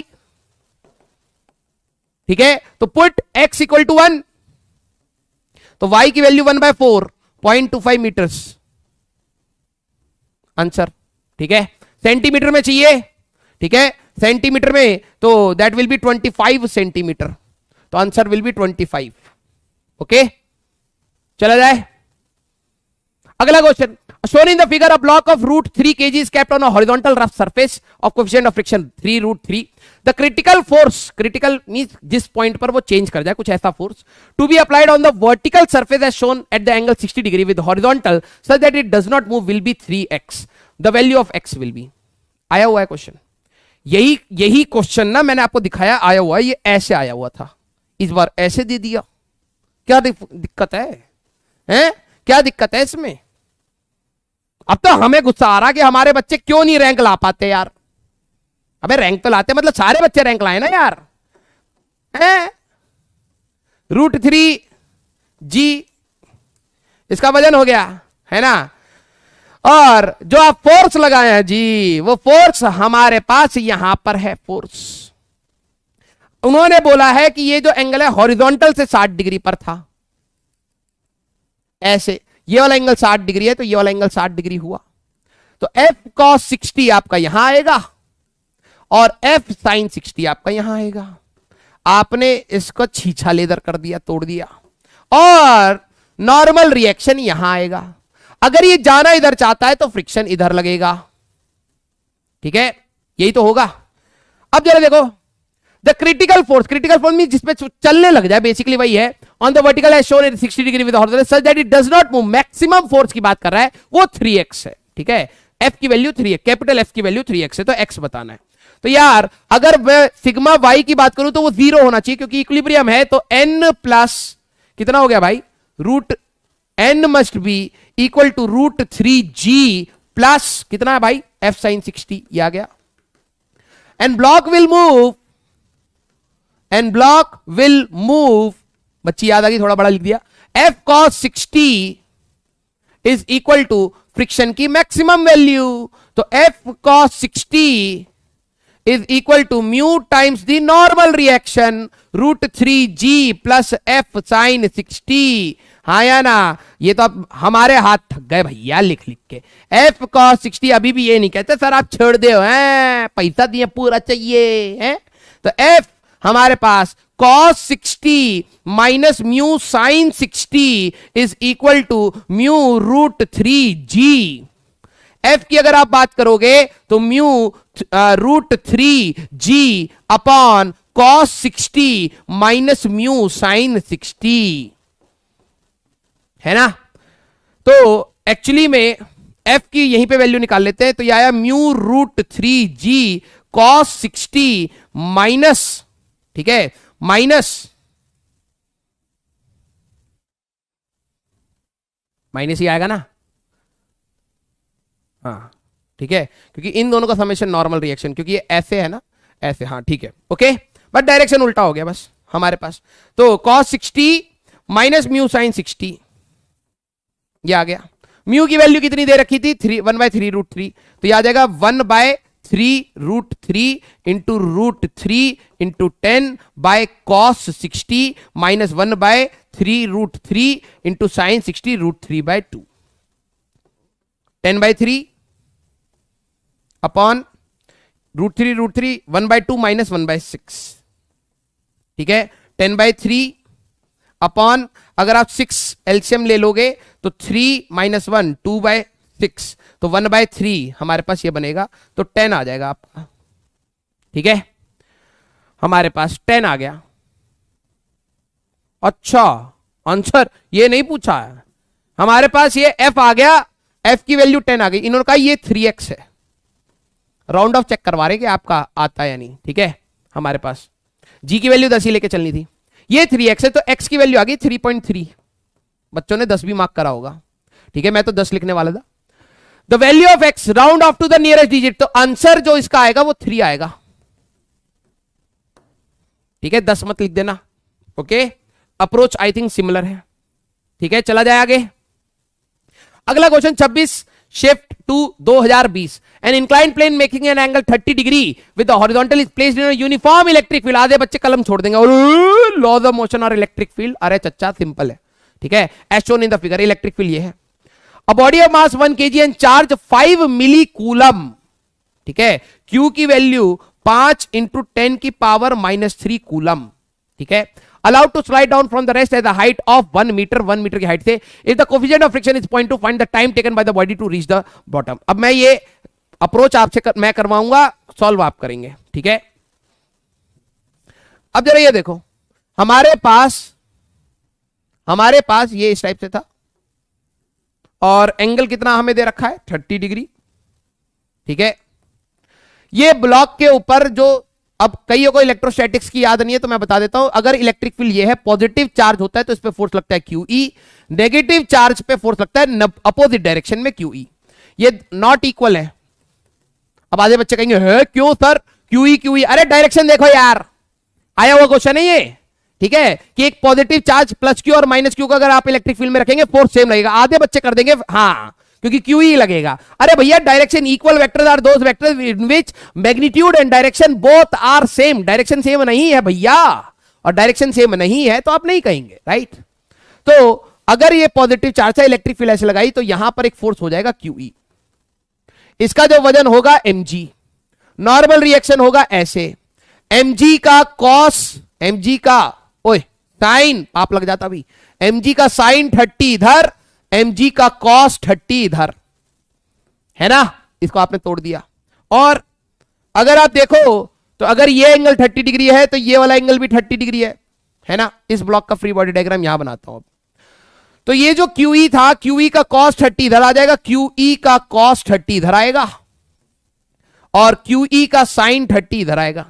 pseudo force का जैसे याद हो अगर तो, ठीक है, सूडो फोर्स में ऐसा हो रहा था, ये MA हो रहा था और कुछ नहीं है, ये नॉर्मल रिएक्शन, यहां पर हमारा mg साइन 30 आ गया और यहां पर आपका mg cos 30 आ गया। अब आते हैं क्वेश्चन के ऊपर और क्या क्या दे रखा है, फ्रिक्शन विक्शन सब, इंक्लाइन प्लेन इतना, यूनिफॉर्म इलेक्ट्रिक फील्ड इतना, ठीक है, a body of mass 1 kg and charge is allowed to slide down from rest, u की value 0 at height 1 metre, if the coefficient of friction is इतना, find the time taken to reach the block, reach the bottom. तो अगर ये नीचे आ ही रहा है तो friction कहां लगाओगे यार, फ्रिक्शन तो ऊपर लगेगा। Friction is nothing but mu times normal reaction, mu times normal reaction हमारे पास इन दोनों के बराबर होएगा, तो ये होगा mg cos 30 plus QE sin 30, ये होगा, आया ना, ठीक है। अब ये नीचे आ रहा है A एक्सेलरेशन से, ठीक है, A प्राइम से, तो ले जाने वाला force mg sin 30 minus friction force minus QE cos 30 equal to MA prime, ठीक है, एक्सेलरेशन चाहिए। तो mg sin 30 माइनस फ्रिक्शन की बात करोगे mu times mg cos 30 plus QE sin 30, ठीक है, माइनस QE cos 30, आप एक्सेलरेशन निकालेंगे पहले, ठीक है, एक्सेलरेशन आ गया। अब जरा यहां पर ध्यान से देखना हमारे पास, ठीक है, फोर्स जो आएगा, force will be equal to QE, ठीक है, इलेक्ट्रोस्टैटिक का तो Q था हमारे पास 5 इंटू 10 की पावर -3 इंटू इलेक्ट्रिक फील्ड है 200, ठीक है, तो हमारे पास 5 टू 10 और 0 0 इंटू 10 की पावर -3 1, ये आ गया हमारे पास, ठीक है, हमारे पास ओके। तो QE की वैल्यू आपको रखनी है 1 Newton, QE is nothing but 1 Newton, तो क्वेश्चन में जहां पर भी QE है तो 1 न्यूटन रख लीजिएगा, ठीक है। अब जरा देखो टाइम निकालना है, तो आपको एक्सेलरेशन मिल जाएगा, U की वैल्यू उन्होंने कह दी है, U की वैल्यू उन्होंने कह दी है 0, तो यार ये लेंथ भी तो निकालोगे ना, है ना, ये वाला लेंथ कितना होगा, sine theta, sine 30 is nothing but perpendicular over hypotenuse, हमें तो हाइपोटेन्यूज चाहिए थी, तो परपेंडिकुलर है 1 डिवाइडेड बाय साइन 30, तो यह आपका आ जाएगा 2 मीटर, मींस ये लेंथ हो गया 2 मीटर,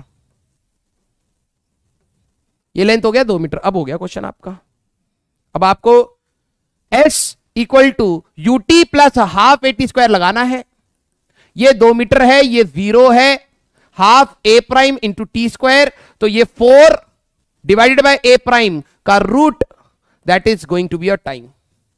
सॉल्व करना है बेटा, आलस नहीं करना है, सॉल्व करना है, ठीक है, तो चला जाए आगे बेटा। अगला क्वेश्चन, एन इंसेक्ट, बेटा इंसेक्ट से तो मैं भी परेशान हो गया हूं और तुम भी परेशान हो चुके होगे। An insect is a bottom of a hemispherical dish of radius 1 metre. अब तुम बोलो यार रिपीटेटिव क्वेश्चन नहीं आते हैं, बोलो भाई। 1 मीटर हमारे पास radius is equal to 1 metre. अब मैं बोलना बंद कर दूंगा नहीं तो तुम बोर हो जाओगे ठीक है। It crawls up the ditch and start slipping after it at height h from the bottom. ठीक है, ये हमारे पास यहां से इसको ऐसे हटाते हैं, थोड़ा सा अच्छे से बनाते हैं। ठीक है, हमारे पास ये जो मकौड़ा है, ठीक है, ये जो मकौड़ा है जी, ये हमारे पास मैक्सिमम हाइट यहां तक चढ़ पा रहा है नीचे से। ठीक है, हमारे पास ग्राउंड से अगर मैं रेफरेंस ले लूं तो हमारे पास मैक्सिमम हाइट h चढ़ पा रहा है। ठीक है, from the bottom. If the coefficient of friction between the ground and insect is 0.75, mu की वैल्यू अगर हमारे पास 0.75 है, h क्या होगा? ठीक है, तो यार अगर देखो यहां पे मकौड़ा फिसलेगा तो टेन थीटा, यहां पर जो हमारे पास होता था टेन थीटा, अगर हम लोग देखें तो म्यू के बराबर होएगा। ठीक है, तो टेन थीटा इज 0.75 3/4। तो क्या आपको दिख रहा है स्टैंडर्ड ट्राइंगल? थीटा 3/4 और ये 5 है ना, यही तो होगा। अब अगर टेन थीटा पता है तो हमें सारी चीजें पता है। ये रेडियस था और अगर ये हमारे पास, जरा देखो बेटा, ये अगर थीटा है, ये वाला एंगल थीटा हो गया, ऑल्टरनेट अपोजिट, ये 90, क्योंकि ये रेडियस है और ये टेंजेंट, ये 90 माइनस थीटा, ये 90, तो ये थीटा, तो ये पूरा लेंथ आएगा r cos थीटा, ये वाला, और ये पूरा लेंथ होगा r। तो क्या आप हाइट की बात अब नहीं कर सकते? हाइट की वैल्यू r माइनस आर कॉस थीटा होगा, तो हमारे पास r into 1 minus cos theta आया। तो ट्राइंगल में से जरा कॉस थीटा जरा देखना, cos theta is base upon hypotenuse 4/5, तो r/5 की ये मैक्सिमम हाइट पकड़ पाएगा। ठीक है, हमारे पास r की वैल्यू दे रखी है क्या? अच्छा, r की वैल्यू 1 थी, तो 0.2 मीटर्स हमारे पास आंसर हो गया है। खत्म यार, कितनी बार आ गया। अगला क्वेश्चन, जेई मेंस 2020 7 जनवरी शाम की समय का, a mass of 10 kg suspended by rope. ठीक है, a mass of 10 kg is suspended by rope. मान लीजिए आपने एक धागे से बांध के 10 kg को ऐसे बांध रखा है। ठीक है, तो मान लीजिए अभी यहां पे मैं 10 kg लिख देता हूं। ठीक है, ओके, रोप का लेंथ है 4 मीटर हमारे पास। Okay, force F is applied horizontally at the midpoint of the rope such that the top half of the rope makes an angle 45। आपने बीच में से पकड़ के ऐसे खींचना स्टार्ट करा, तो कैसे हो जाएगा भाई? ये कुछ ऐसा हो जाएगा क्वेश्चन में। अगर मैं इसको बीच में से पकड़ के खींचना स्टार्ट करूं तो ये कुछ ऐसा हो जाएगा।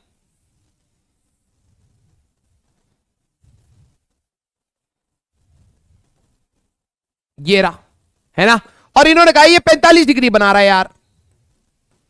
ठीक है, फोर्स F कितना होगा भाई? मैंने आपको ट्रिक भी बताई थी, F, और इसका वजन कितना है भाई? 10 kg, तो 100 न्यूटन। यार जो भी रिजल्टेंट टेंशन होगा वो 45 डिग्री पर होगा। क्या मैंने ये बात आपको नहीं बताई थी? ठीक है, हमारे पास यहां पर जो ये टेंशन लगाएगा दैट विल बी 100 न्यूटन, तो फोर्स की वैल्यू भी तो 100 होनी चाहिए, तभी तो रिजल्टेंट 45 डिग्री पर आएगा। ठीक है, तो हमारे पास ए ऑप्शन यार। फ्री बॉडी डायग्राम से करना चाहो फ्री बॉडी डायग्राम से करो, आप तो एनालाइज कर सकते हो। अगला क्वेश्चन, जेई मेन 2020 4 सितंबर शाम का, a small ball of mass m is throne upward with a velocity u from the ground. ठीक है, इस टाइप का सिमिलर क्वेश्चन टाइम के लिए हम लोग कर चुके हैं हम लोग। ठीक है, अगर हम लोग एक बॉल को u वेलोसिटी से फेंक देते हैं upward from the ground, the ball experience resistive force m k v²। बेटा अगर आप साइकिल चलाते हो तो साइकिल इधर चलाओगे तो हवा इधर धक्का देगी, बॉल को ऊपर फेंकोगे तो हवा नीचे धक्का देगी, तो ये जो फोर्स लगा m k v² इधर, और इसका वजन भी होगा mg, दोनों इसको रोकेंगे। ठीक है, और जरा देखो v स्पीड है, where v is the speed, the maximum height attained by the ball. आ जाओ भाई। ठीक है, ये अच्छा क्वेश्चन आया। ऑल्दो इस टाइप का क्वेश्चन मैंने आपको पहले टाइम के लिए भी कराया काइनेमेटिक्स में, ध्यान से देखना। हमारे पास mg इधर है और इसी का नीचे m k v² भी इधर है, ये दोनों मिलकर रिटार्डिंग करेंगे। Weight and resistive force will retard the body, will retard the body together, एक साथ मिलके कम करेंगे। तो अगर मैं यहां पर बात करूं बेटा, जो mg प्लस एम के वी स्क्वायर ये नेगेटिव में m इंटू ए होगा। सर माइनस क्यों ले रहे हो? क्योंकि रिटार्ड करेंगे, वेलोसिटी ऊपर है, अगर मैं उसको पॉजिटिव ले रहा हूं तो उसको नेगेटिव लूंगा, है ना। तो m उड़ा दोगे तो माइनस में g plus k v square is equal to A. हमें चाहिए मैक्सिमम हाइट, ये कितनी मैक्सिमम हाइट तक जाएगा? तो एच मैक्स पे आपको पता है टॉप पॉइंट पर वेलोसिटी तो जीरो होएगी ना यार, टॉप पॉइंट पर वेलोसिटी तो जीरो होएगी। मेरे को टाइम नहीं पूछा इस बार, तो मैं ए को v dv बाय dx रख सकता हूं, या dv बाय dx मान लो, ये x हाइट x है हमारे पास, या dv बाय dy ले लो, चलो कोई नहीं, ठीक है। y डायरेक्शन में dv बाय dy, टाइम नहीं ले रहा। तो हमारे पास जरा ये देखना, जो इक्वेशन आएगी माइनस dy क्रॉस मल्टीप्लाई, तो v dv by g plus k v square, ठीक है। वेरिएबल क्या है? हाइट हमारे पास 0 से h बनेगी और वेलोसिटी u से 0 हो जाएगी। आपने इनिशियली u से फेंका था या v से फेंका था? क्या था क्वेश्चन में?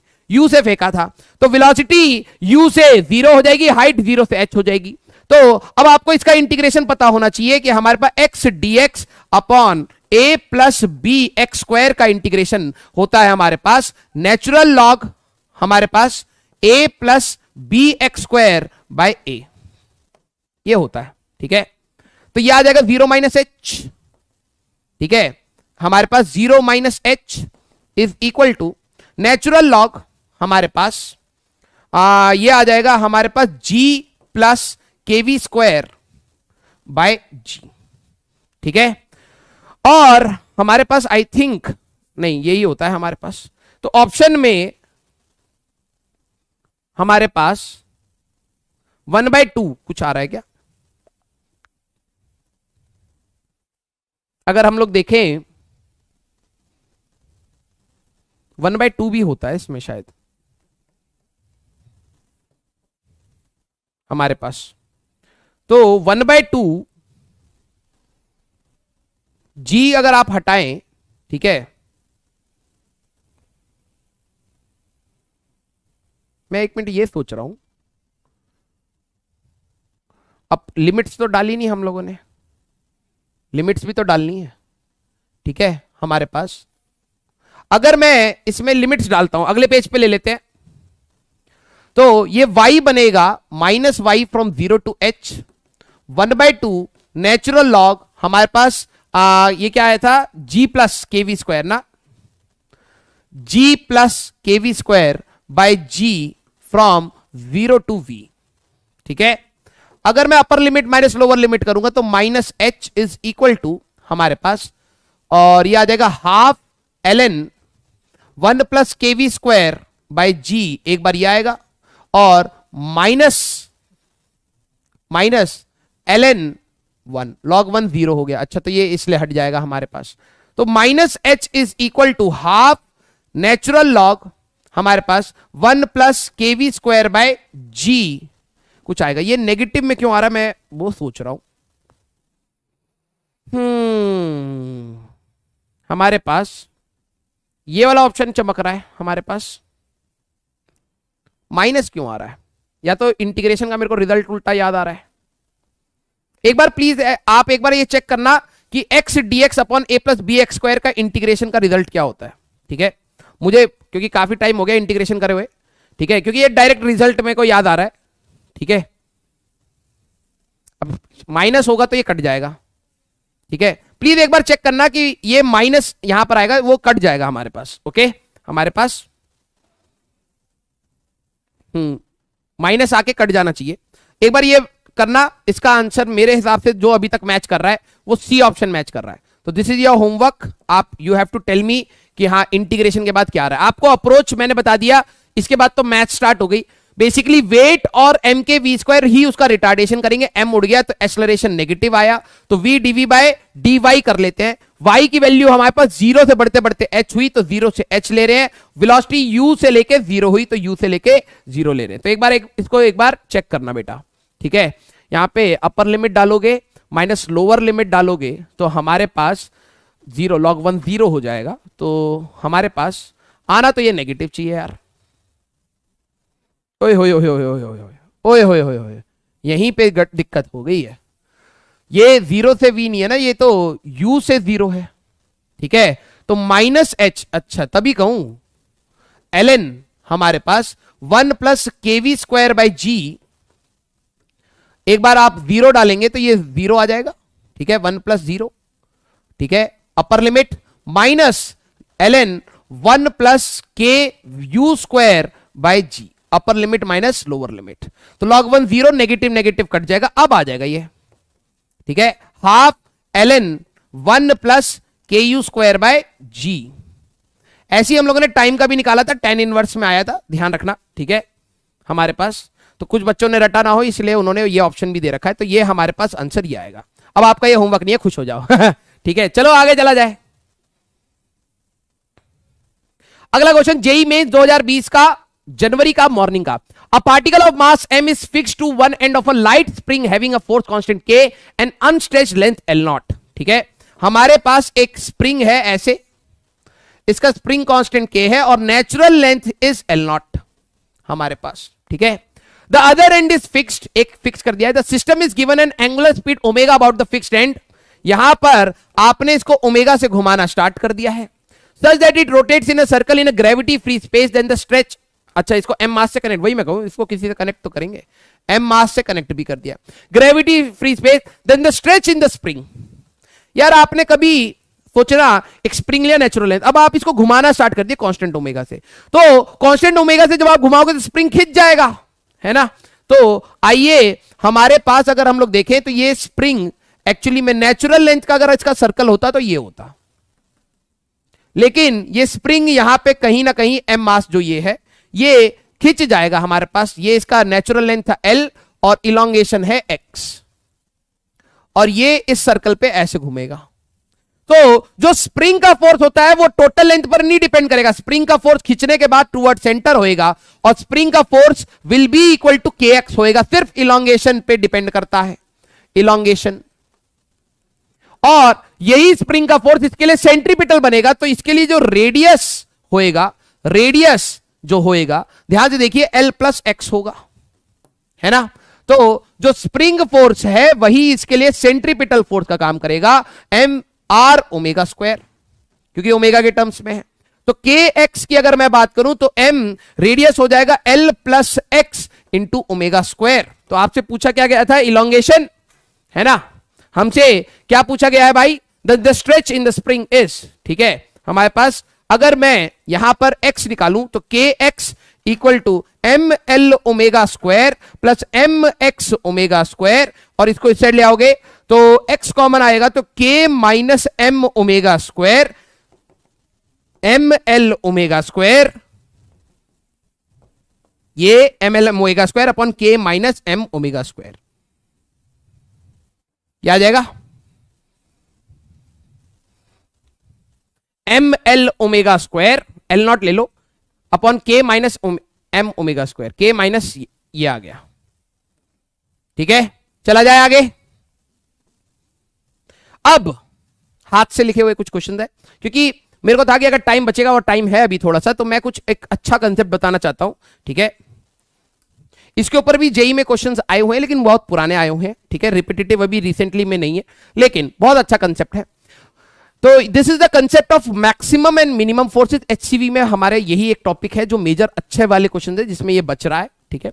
Find the minimum and the maximum force that can be applied parallelly to the ground such that the block remains at rest. Logically समझना, ये अगर मैं छोड़ दूं तो ये नीचे आ जाए। अब मैंने क्या करा, हमारे पास मैंने क्या करा कि मैंने एक हॉरिजॉन्टल फोर्स लगाया है, ब्लॉक के ऊपर हॉरिजॉन्टल फोर्स लगाया। अब सोचना मैं फोर्स को कम कर रहा हूं, हटाने की कोशिश कर रहा हूं, तो ब्लॉक पहले मिनिमम की समझना, जब मैं मिनिमम फोर्स लगा रहा हूं तो ये ब्लॉक नीचे खिसकने की कोशिश करेगा, हाँ या ना, लेकिन मुझे रोक के रखना है, तो मैं एक ऐसा मिनिमम वो कर रहा हूं कि ब्लॉक की टेंडेंसी नीचे है, F minimum, the block will have tendency block will have tendency to slip down, हाँ या ना? अगर मैं फोर्स कम करूंगा, खुद से सोचो यार, आपने कोई चीज ऐसे वेज है उसमें ब्लॉक पे हाथ लगा रखा, आप फोर्स कम करोगे तो उसकी टेंडेंसी नीचे होगी। इन दैट केस तो फ्रिक्शन कहां पर लगेगा? फ्रिक्शन ऊपर लगने की कोशिश करेगा, friction along in upward direction along the wedge, upward along wedge, wedge के डायरेक्शन में ही ऊपर की डायरेक्शन में लगेगा ऐसे। तो एक ऐसा मिनिमम फोर्स बताइए रुका रहे। तो जरा ये समझना कि ये जो हमारे पास ब्लॉक था इसका एक वजन होगा mg, है ना? हमने नॉर्मल रिएक्शन तो अभी तक बनाई ही है। अगर ये एंगल थीटा है तो मैं यहां पर mg साइन थीटा कर लेता हूं और हमारे पास mg कॉस थीटा यहां कर लेता हूं। मैंने जो मिनिमम फोर्स लगाया वो ऐसे लगाया था, यहां पर ऐसे, ठीक है? तो ये वर्टिकल से ये इस अलोंग द वेज ये भी थीटा एंगल होगा। जरा ये देखो, अगर मैं इस लाइन को स्ट्रेच कर दूं तो ये वाला एंगल भी तो थीटा ही होगा, है ना? तो मिनिमम फोर्स का जो ये वाला वैल्यू होगा that will B F minimum cos theta ऊपर और एफ मिनिमम का साइन थीटा इसके साथ जुड़ जाएगा। जब मैं मिनिमम फोर्स लगा रहा हूं तो लॉजिकली सोच पा रहे हो बेटा, फ्रिक्शन कहां लग रहा होगा? क्योंकि ब्लॉक की नीचे जाने की टेंडेंसी है तो फ्रिक्शन भी कहीं ना कहीं ऊपर लग रहा होगा। फ्रिक्शन होगा मिनिमम पे, मैं बहुत कम रख रहा हूं, फ्रिक्शन पूरा कोशिश करेगा रोक के रखने के लिए, फ्रिक्शन मैक्सिमम होगा, म्यू टाइम्स नॉर्मल रिएक्शन। अभी भी रुका हुआ है, the block is at rest, ये रुका हुआ है। तो अगर मैं देखूं बेटा तो इस ब्लॉक का रेस्ट पर होने का मेन कंडीशन क्या होगा? जो ये mg साइन थीटा था, यहां पर नॉर्मल रिएक्शन था, यहां पर mg कॉस थीटा था, प्लस f का साइन थीटा था, यहां पर f कॉस थीटा था और यहां पर हमारे पास फ्रिक्शन था म्यू टाइम्स नॉर्मल रिएक्शन। कब तक रुका रहेगा? जब ये रुका रहेगा तो mg sine theta must be equal to किसके बराबर? F cos theta plus mu times normal reaction. और नॉर्मल रिएक्शन तो इस केस में इसके बराबर होगा, तो normal reaction must be mg cos theta plus F sine theta होगा, है ना? उठा करके रख दो। तो अगर मैं देखूं तो mg sine theta equal to F cos theta plus mu times mg cos theta और प्लस एफ साइन थीटा। मुझे एफ चाहिए था इस कंडीशन में, क्योंकि फ्रिक्शन ऊपर रोक के रखने की कोशिश कर रहा है, इस कंडीशन पे फ्रिक्शन मिनिमम होगा, है ना? तो मैं क्या करता हूं, ये फ्रिक्शन की जो मिनिमम वैल्यू आएगी दैट विल बी mg, वो एफ की जो मिनिमम वैल्यू आएगी minus mu mg cos theta, इस वाले पार्ट को इधर ले गया और डिनोमिनेटर में आएगा एक cos theta plus mu sine theta, that will B F minimum, ठीक है? That will B F minimum, okay? इसी में मैक्सिमम भी पूछा था। अब लॉजिकली सोचो, एफ मैक्स की मैं एनालिसिस कर रहा हूं, ठीक है? अगर मैंने इसी ब्लॉक पर मैं फोर्स बढ़ाता जा रहा हूं तो ब्लॉक ज्यादा, जैसे यहां पे कुछ है ही नहीं यार, हैं? जैसे ये वेज मान लो, ये था, मैं अगर इस पे बहुत ज्यादा फोर्स लगाऊंगा तो ऊपर चलने लगेगा और कम लगाऊंगा तो ये नीचे गिर जाएगा, है ना? हम नहीं चढ़े हैं, बताइएगा नहीं। ठीक है, हाँ, ज्यादा एक्सपेरिमेंट हो गया। तो जब आप ज्यादा मैक्सिमम फोर्स की बात करोगे तो mg साइन थीटा इधर था, mg कास थीटा इधर था, f साइन थीटा इधर था, f कास थीटा इधर था और नॉर्मल रिएक्शन इधर था। जब आप maximum when we are applying maximum force, ठीक है, तो ब्लॉक की टेंडेंसी किधर है? ब्लॉक हैज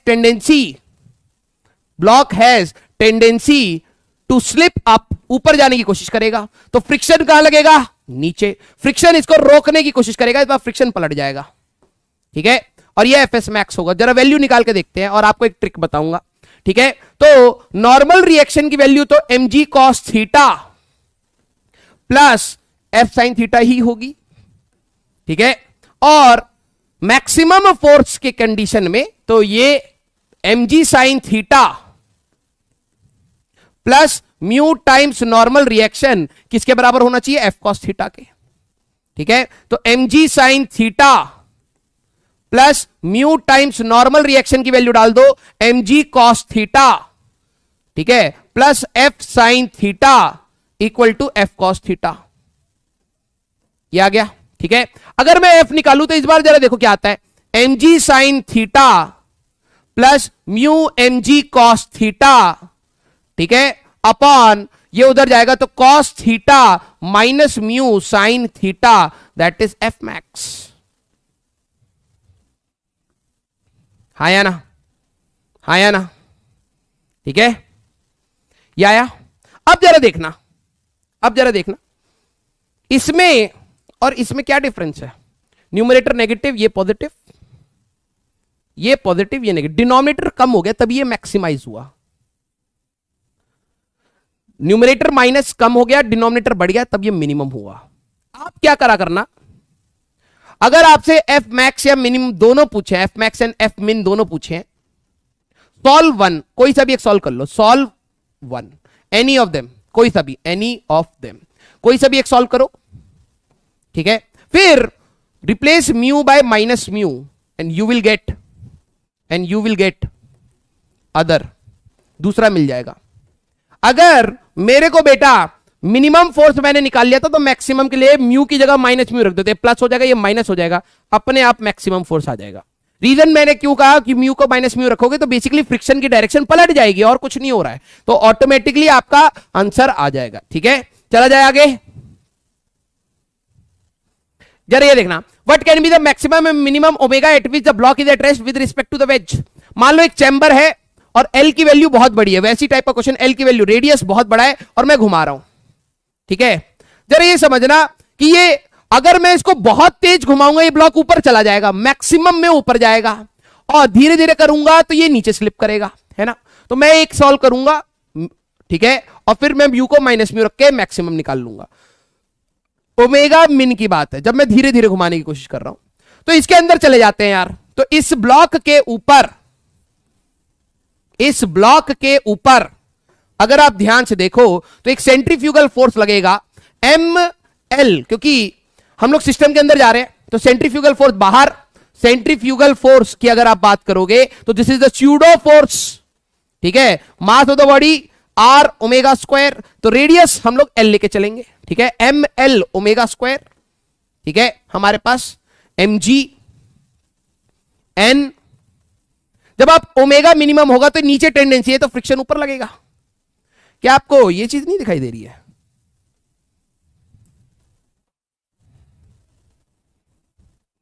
ये चीज नहीं दिखाई दे रही, मिनिमम है ना, है तो वही यार, है ना, है तो हमारे पास वही। ओके, जो वहां पे एफ मिनिमम था यहां पे एम एल ओमेगा स्क्वायर है यार, ओमेगा मिनिमम। ठीक है, सेम चीज जो हम लोगों ने एफ मिनिमम फ्रॉम प्रीवियस, अब कंसेप्ट को रेप्लिकेट करना भी आपको आना चाहिए। एफ मिनिमम फ्रॉम प्रीवियस जो आया था, F equal to M G cos theta minus mu M G sine theta, अभी चेक करूंगा, मैं ऐसे लिख रहा हूं, मैं मेरे को भी याद नहीं है, cos theta plus mu sine theta, कुछ ऐसा था शायद। ठीक है, देख लेते हैं, M G sine theta minus mu M G cos theta minimum की ना, तो प्लस माइनस न्यूमरेटर, हाँ, तो M G sine theta minus mu M G cos theta. ठीक है, हमारे पास M G sine theta minus mu M G cos theta, ठीक है, M G sine theta minus mu M G cos theta, ऊपर negative और नीचे positive cos theta plus ये। यार यही फोर्स तो एम एल ओमेगा स्क्वायर है यार, क्या आप एम एल ओमेगा स्क्वायर को ये नहीं रख सकते थे?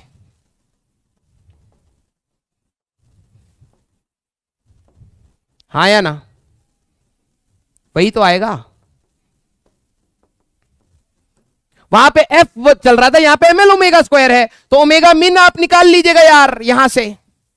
ओमेगा मिन की अगर आप बात करेंगे तो ओमेगा मिन आप निकाल सकते हैं, that will be under root में कितना आएगा भाई हमारे पास, एम एल, एम तो उड़ाई दो, 1/L हमारे पास 1/L हमारे पास और G/L हमारे पास sine theta minus mu cos theta upon हमारे पास cos theta minus plus mu sine theta.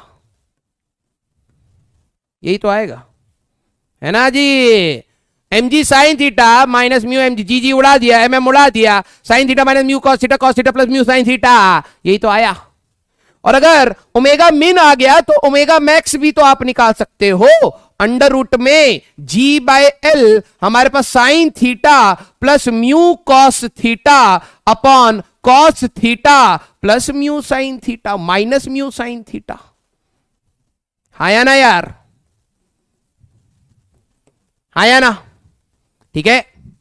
अगर जरा इस फॉर्म को ऑप्शंस में ऐसे भी लिखा जा सकता है, अगर मान लो मैं कॉस थीटा नीचे से निकाल के ऊपर वालों के साथ डाल देता हूं, ठीक है, कॉस थीटा नीचे से निकाला तो ये फॉर्मूला क्या बनेगा, वी मिन, ठीक है।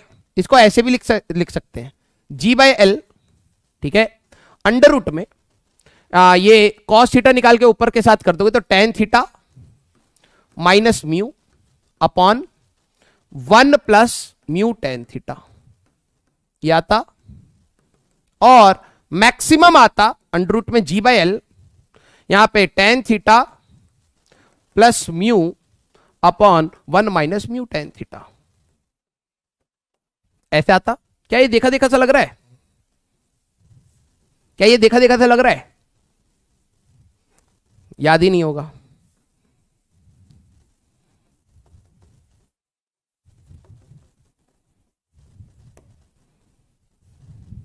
बैंकिंग ऑफ रोड में भी तो यही था, जब कार ऐसे टर्न कर रही थी तो हम लोग यहां पे एक सेंट्रीफ्यूगल फोर्स बना सकते हैं M R omega square, mga normal ये। अब कार जब टर्न करती है तो बहुत स्पीड से, इसकी एक रेंज है, अगर ये बहुत धीरे धीरे जाएगा तो फ्रिक्शन ऊपर लगेगा, रोकेगा, और अगर मैं बहुत तेजी से टर्न लूंगा तो मेरी टेंडेंसी बाहर की होगी, फ्रिक्शन अंदर, means there are the range of velocity जिसमें बैंकिंग ऑफ रोड्स में काम चल सकता है। तो बेटा क्या ये फॉर्मूला नहीं दिख रहा, तो हम लोगों ने वहां पे वी मैक्स का फॉर्मूला अंडर रूट में आरजी ऐसे करके आया था, आरजी यहां का वी मैक्स का same tan theta plus mu, check करना, upon 1 minus mu tan theta.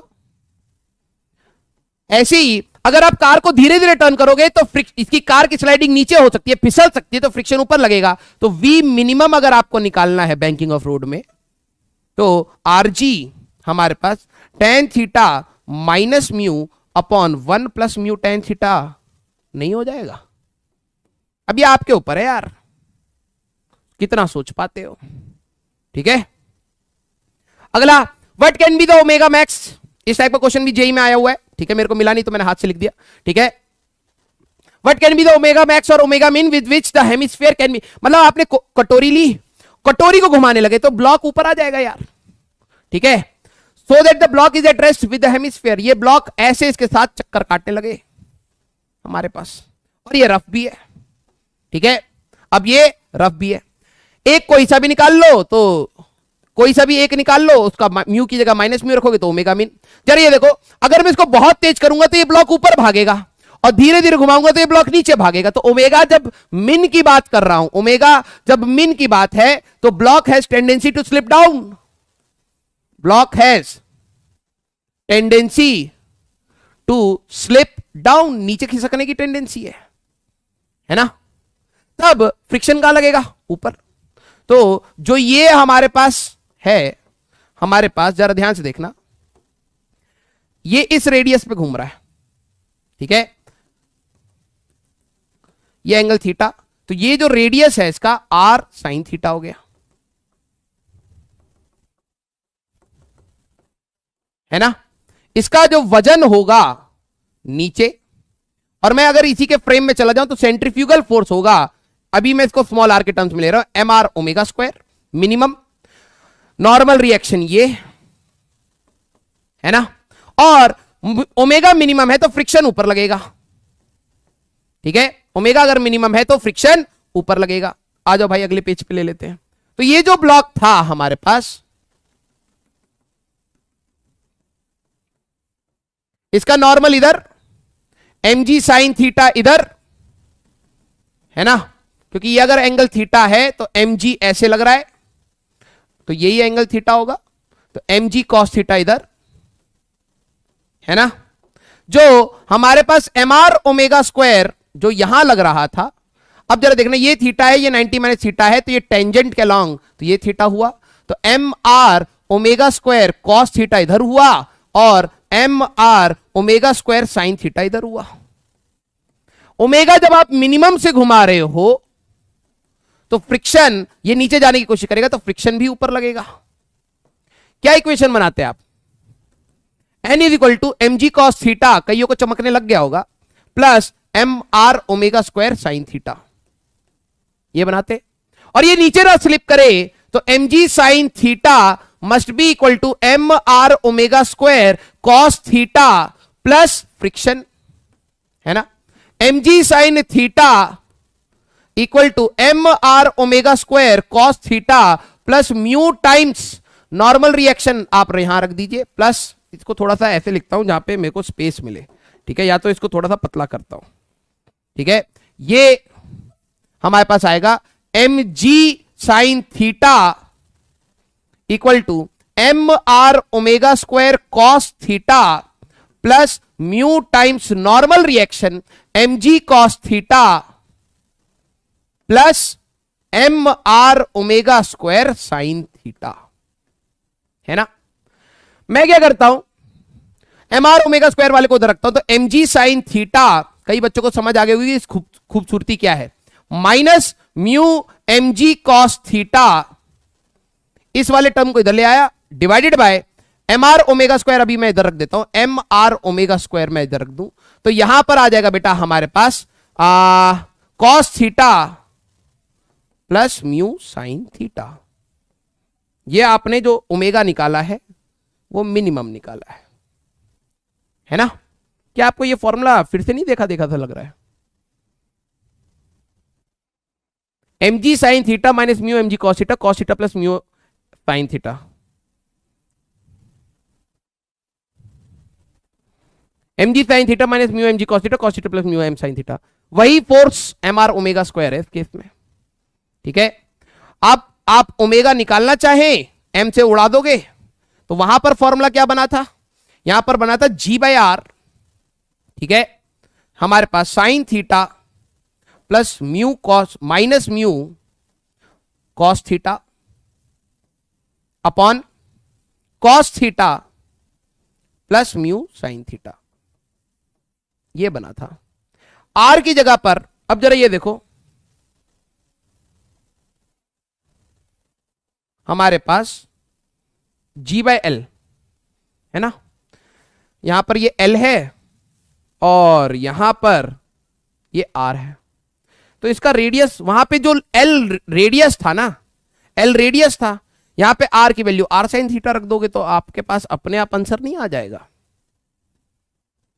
खूबसूरती है बेटा, समय के साथ दिखती है, समय के साथ दिखती है, ठीक है। ये एच सी वर्मा का एक क्वेश्चन है, अभी तक एग्जाम्स में नहीं आया लेकिन पूछा जा सकता है, ध्यान से करिएगा। सॉल्यूशन सॉल्व्ड एग्जांपल में आपको मिल जाएगा, अगर आपको दिक्कत आ रही है तो वहां पे अच्छे से एक्सप्लेन्ड भी है, मैंने आपको कंसेप्ट बताया, आप प्लीज एक ट्राई करिएगा, ठीक है। ये स्मूथ है, ये स्मूथ है और ये रफ है। अगर मैं इसको बहुत तेजी ले जाऊंगा तो इसका सूडो फोर्स बढ़ेगा, है ना, सूडो फोर्स बढ़ेगा तो ब्लॉक ऊपर जाने की कोशिश करेगा, फ्रिक्शन नीचे लगेगा, तब निकाल लीजिएगा। और म्यू की जगह माइनस म्यू रखेंगे तो जैसे मैं अगर इसको धीरे धीरे ले जाऊंगा तो इसकी टेंडेंसी नीचे होगी तो फ्रिक्शन इसका ऊपर लगेगा। तो म्यू प्लस म्यू और माइनस म्यू के हिसाब से आपके आंसर आ जाने चाहिए। और ये है एचसीवी और मॉड्यूल के क्वेश्चन जो आपको लगा लेने अगर टाइम फ्री मिलता है तो, ठीक है। तो हमारा लॉस ऑफ मोशन खत्म होता है। अप्रोक्सीमेटली हम लोगों ने 100 के आसपास क्वेश्चंस भी देख लिए हैं, कितने सारे पीवाईक्यूज, कितने एससीवी के, कितने एनसीईआरटी के बेस्ड के क्वेश्चंस देख लिए हैं। बस आप पढ़ते रहिए, बढ़ते रहिए, देखना बेटा आखिरी में मचा डालोगे तुम। तो मिलते हैं नेक्स्ट लेक्चर में, till then tata bye bye, take care.